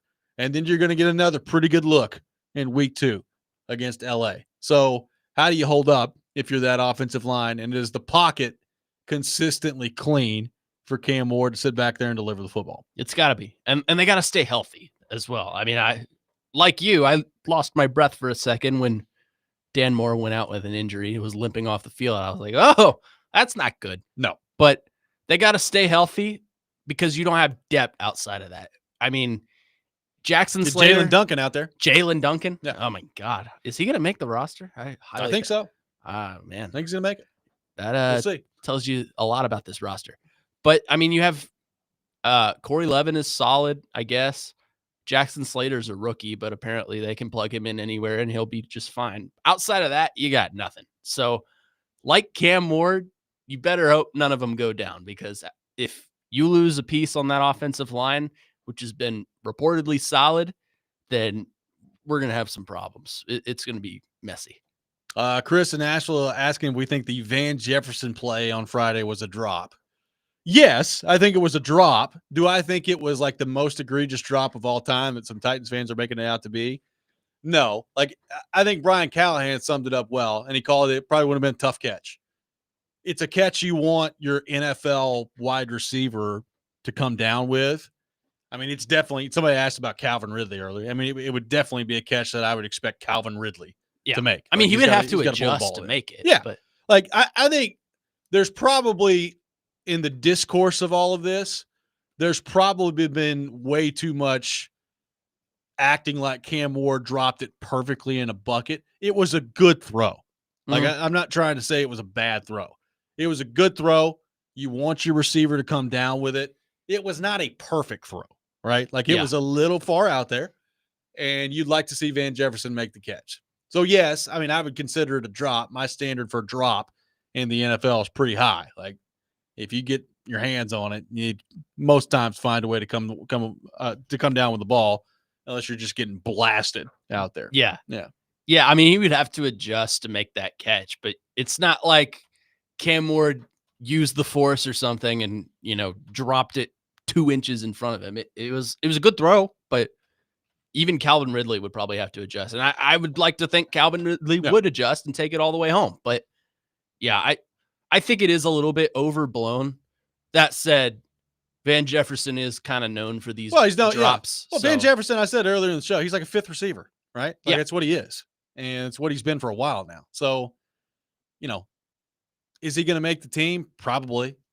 I would hope that there comes a point, and the sooner the better for me, that like an Io Manor steps into that third receiver role where you're not having to rely on Van Jefferson to be out there catching the ball that much. Like, Ridley, whatever you get from Lockett, and you need a guy like Io Manor or Oliver or whoever to step up and kind of be that next guy. Like, it would be great early in the season to get to the point where you're not having to rely on Van Jefferson all that much, because again, I think he's like a fourth or fifth wide receiver in the league. Yeah. And there's nothing wrong with that, but that's what he is. Like, if you're expecting him to be more than that, then that's on you. I think he's a transitional piece. Like, he's the kind of guy you bring in just to get you by for a little bit and hope one of these young wide receivers hits or exceeds expectations this year. And I think between DK and Io Manor, it's more likely to be Io Manor, but we'll see. I mean, yeah, he's not anything special. Like, he's just kind of a roster spot that you have filled, that you feel comfortable about throwing him out there and, clogging up some space or something, maybe catching a few short balls, but you don't feel like he is the kind of guy that's just going to light a defense on fire. Apparently, Ben Franklin had gout at the age of 44. I'm doing some research right here. He has actually written, Benjamin Franklin wrote a book called, quote, Dialogue Between Franklin and the Gout. He spoke to the gout. Yes, apparently after a bad case of a middle of the night wake up with gout, has put it, I guess, a little pen to paper. A little inspiration. Yeah. Okay. So yes, Ben Franklin did deal with gout. A wordsmith. Just like Joe. The comparisons to Joe just keep coming. Yeah, I wonder if Ben Franklin would write for The Athletic. I think he probably could. I would like to hear a breakdown of a sports column from Ben Franklin, actually. Do you think Joe yells at the gout like Ben Franklin did? Like, be gone from me, gout, or something like that? I think there's a chance. I think he probably uses some more colorful language. But yes, I think there's a chance. 615-737-1025, our phone number. More of your thoughts to get to on the Titans. Plus, we will get into the Trey Hendrickson situation brewing in Cincinnati. All that coming up. Robby and Rexrode, 1025 The Game.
This fall, live at the Pinnacle at Nashville Yards, Tim McGraw will perform at Trinetics' Rock the Cradle. This event sure to be a great time celebrating a great cause. Proceeds from the event will support newborns and moms at Ascension St. Thomas Midtown. You can get your tickets now at rockthecradlenashville.org. Taking your thoughts on the Titans, 615-737-1025, our phone number. Get Up currently asking what Cam Ward showed Friday against the Falcons on ESPN while showing highlights of his game against Tampa Bay.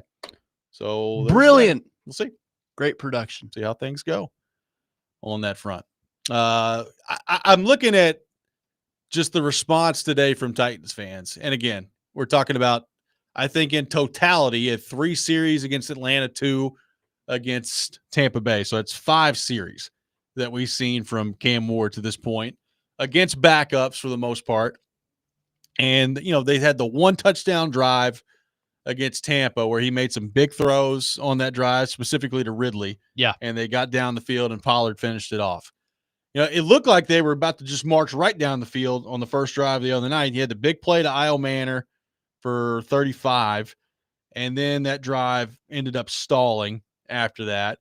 The big play offensively that was made in the game for the Titans was the catch by Gunnar Helm, but that was from Brandon Allen at quarterback. We had somebody call in earlier talk about how it'd be great to see him score some points against these backup defenses.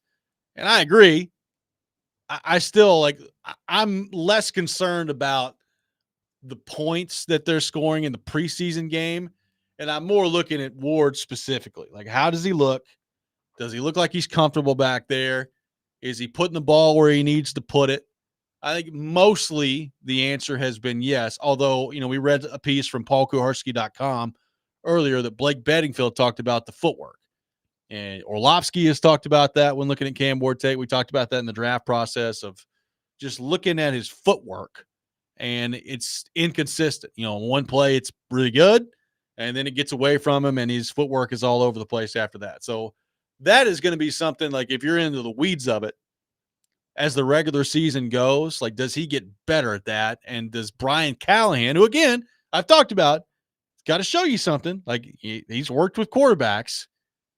Does he get that part of it corrected as Cam Ward's season goes on here? Yeah, I mean, it's all about progression for him. And that's not a weak fix. That's as the season goes on, how does he improve? Look, you got to be comfortable with him making mistakes. It's just going to happen. I don't think it's going to happen to the level of Will Levis mistakes, but he's going to throw some picks. He's going to do some dumb stuff that, Robbie, I've heard you say this before, make you say, what the hell are you doing out there? Yeah. It's part of being a rookie quarterback. It's a progression. It'll take some time, but I think based on some of the positive flashes you've seen in the preseason, particularly last week, you saw pass pro and you saw how he moves outside the pocket and finds the open man. I think that you're seeing positive signs of a developing quarterback. And I think between that and his mentality, his confidence, his accountability, I think you're seeing all the makings of what you want to see if you're the Titans. I think you're seeing what you want out of a first-round quarterback. Well, and again, with the understanding that the idea here is, he's at his starting point in camp, right? And he's going through camp and he's seeing some things for the first time and he's learning. And by the time week 1 rolls around, he's going to see things in week 1 against Denver that he has not seen before at the NFL level. And there's probably going to be some times in that game where he gets fooled. What does it look like from week 1 until week 18 when everything's said and done? And I'm not talking about record. Now, record's part of it. Yeah. But I'm not talking about record. Like, how much progress does Ward make during that time? Can you keep him upright? Can you keep him healthy? And does he figure some things out along the way where at the end of it, you get to the end of the season and you're a Titans fan and you're excited about next year, right? Like, you're like, all right, let's go. Let's play some football next year and let's get this thing going because we feel like we've got our quarterback. And again, like, I think it's going to be, he would have to do something incredible in his rookie season for us to know for sure, right? For him to know for sure that he's the guy. But, like, can you get to a point where the physical talent that he clearly has, the mental makeup that I think he has, Does he have the right coach? Does he have the right players around him? I think some of those answers we're going to find out this year. And some of those answers I think we kind of know heading into this. Like I don't know about the coach. I don't feel great about Callahan, but I don't know. The players, I think we know. Like he does not at the moment have the players around him, and they're still a ways away from getting that part of it where it needs to be. Yeah, it's a gradual process, like I said. Now, as far as the coach, I don't feel great about Callahan either, but I feel like because you drafted the quarterback and Callahan's a quote unquote quarterback guru. He specializes in developing quarterbacks, as we've been told. I think you have to commit to Callahan for the next 2 to 3 years if the record shows correctly. Now, obviously, if he displays that he has some semblance of knowing what he's doing, I would agree with that. Now, I don't think you do it just for the sake of doing it. Right.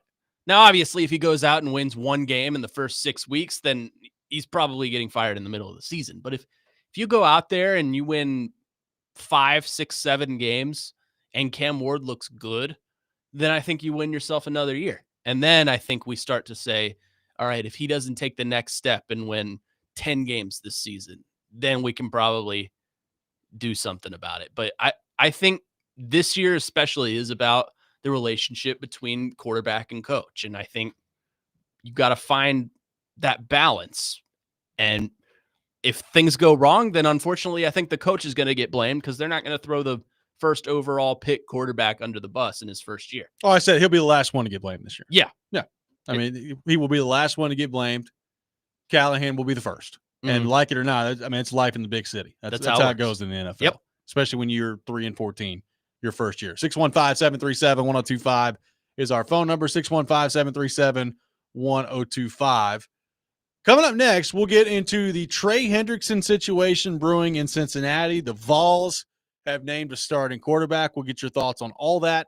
Coming up next, you're listening to Robby and Rexrode, 1025 The Game.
Welcome back in. Final segment of the day. Robby and Rexrode, 102.5 The Game. Robbie Stanley, Joe Rexrode, Ian Safar here with you on this Monday morning. Joe Rexrode is not here. On vacation this week.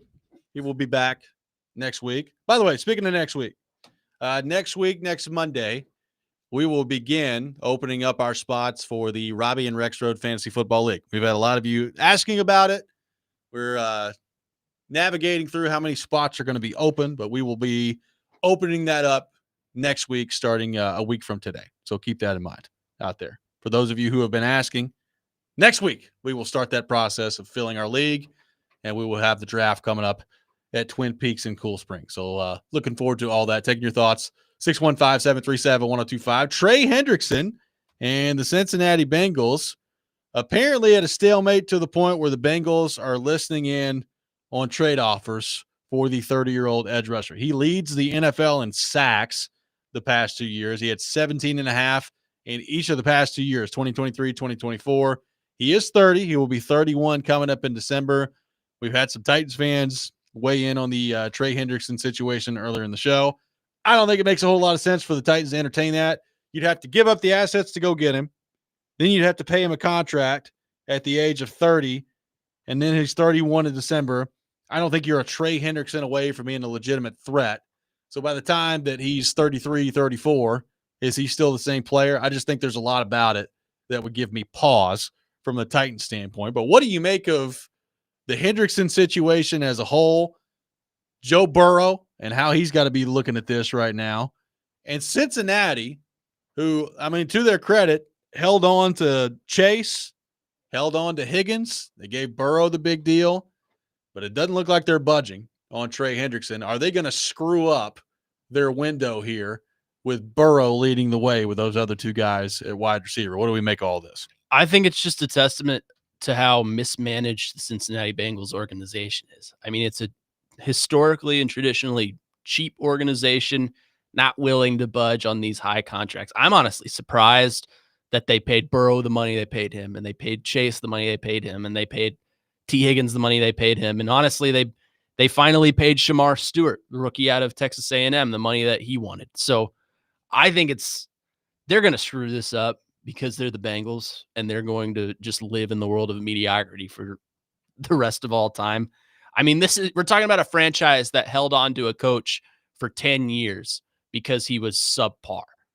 I don't know. It's just, I think they're going to screw this up, and we're going to be talking about, well, Joe Burrow has a lot of help on offense, but he doesn't have the defense to back it up. And we're going to be talking about that for a long time. Do we think they actually move him? Hendrickson. I've thought about that. Like, if you're the Bengals, you just ignore it and you plug on, right? Like, the way you are with this team in a win now mode, Hendrickson in his age, I don't necessarily, blame them for not wanting to re-up him to a new deal, an expensive deal. Given his age and where he's at and where they're at. That's why if I'm them, I just ignore the trade requests and just play out the year. I mean, you could, and then at that time he's 31 after that, and what's he going to get on the open market? You go from there. Yeah. You tag at that point, who knows? But like I look at it and I say, you've obviously opened your window here. You've missed the playoffs first off 2 years in a row. Now, one of them, Burrow was hurt, so it's like, well, Burrow got hurt. You understand missing the playoffs. Last year, Burrow had like an MVP type year. Like he was crazy good last year, and it still wasn't good enough to even make the playoffs. And that was with Trey Hendrickson, by the way, who led the NFL in sacks. So what does that mean? Like everybody's going to include them in the picture this year. Now, I don't think that they will be mentioned by most in the same breath as, Kansas City, Baltimore, Buffalo. They have been in the past. I don't know if they're going to be mentioned that way this year.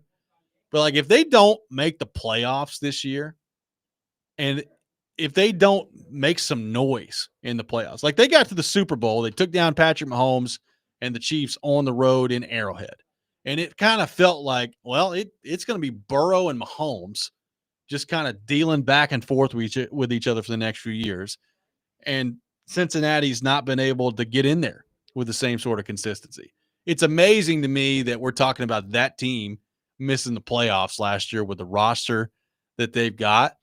So look, the age of this for Hendrickson would give me pause too, but I also feel like you're on a window right now where you better win. Like they need to go win right now. So that's a long way of me saying I still don't think he's going to get traded. And there's at the end of the day. I mean, how many teams are really going to give up what Cincy really wants to get for Hendrickson? Well, that's the other thing. Now you like how many options you have. What other teams are there who have money right now to sign you to a new deal and are willing to give up a bunch of draft picks or a pick and a player at this point? Right. And it's played out so publicly that like you've lost some leverage here too. Like now that you're quote unquote listening to offers, like are you going to get people's best offer for Trey Hendrickson? Probably not. So what's the offer got to be for you to consider pulling the trigger if you're Cincinnati? Yeah. I think it's just a gut reflex of mine that I feel like they're going to screw this up because they're such a cheap organization. But I could totally see a world where, they give him what he wants and we move on. Let's head back to our 102.5 The Game phone line, driven by WilsonCountyHyundai.com. Welcome in, Jack in East Nashville. Jack, good morning. Thanks for calling in. You're welcome. Whenever you start talking money, who's getting paid, et cetera, with these teams, to me, there's always a couple of things to keep in mind. All the 32 teams, with the exception of Green Bay, are private, family-held corporations. Yep. Let's say you're running a roughly $1 billion a year corporation, and every year from the TV money, you get $400 million or better in mailbox money without doing anything. So if you think about it, there's no NFL team ever went bankrupt. And despite what the team is doing record-wise, players, how well the team is playing in the standings, you can make one tremendous amount of money even if you go 3-14. Yeah. So I always take this stuff with a grain of salt. That they're worried about it, but how worried are you going to be deciding when to trade in my Gulfstream I have now for the newest Gulfstream? Yeah. Thanks for calling, Jack. Appreciate it. Yeah, I mean, that part of it is for sure right. I do think we know, though, at this point, like, not all owners are created equal in this league. Like Stan Kroenke's got an absolute crap ton of money. Mm-hmm. The Bengals don't, like, relatively speaking. Like, to me and you, they do. Yeah. But, you're talking about when you line up the NFL owners, the Bengals are going to be at the bottom of the list. So, again, now we could talk all day about how much that matters. Like, to Jack's point, it's not like they're losing money out there. Yeah. But I think this is more than just like being cheap. I do think there's an element of if they believe deep down that Hendrickson's already played his best football, do you really want to commit long term to that? Like, I think if he's 26, then this is probably a pretty easy decision. Yeah. The fact that he's 30, turning 31. I mean, he's not Micah Parsons. I think makes a big difference, right? Yeah. Like, I think you said it earlier. He's either well in his prime or on his way out. So I think he's on the back end of his quote unquote prime. It's just a matter of how long term do you want to commit to him? Yeah. And it's clear that they're kind of fighting that as well. I don't know how much they actually think they want to commit to that. We said it earlier. The Tennessee Volunteers have named a starting quarterback, Joey Aguilar, the starter, and he will open the season for Tennessee against Syracuse. Not a huge surprise there. I think he was the leader in the clubhouse the whole time. He's got the experience. He has thrown a lot of interceptions in his career. He threw 14 last year, threw 10 the year before that at Appalachian State. And Josh Heupel, typically an offense where you don't throw a lot of interceptions at the quarterback spot. So kind of an interesting problem there to see if that's just a him thing. Is Heupel's system kind of mitigate some of that? It's going to be interesting to see that part of it and the way it goes down. But Joey Aguilar, the starting quarterback for the Tennessee Volunteers. We'll see how it goes. Joey A. Connor, great stuff. You'll be back with me tomorrow doing it all over again. You know what? What the hell? Maybe I will. That's right. It does it for us today. Next Man Up with Jake Lyman coming up next. You're listening to 102.5 The Game.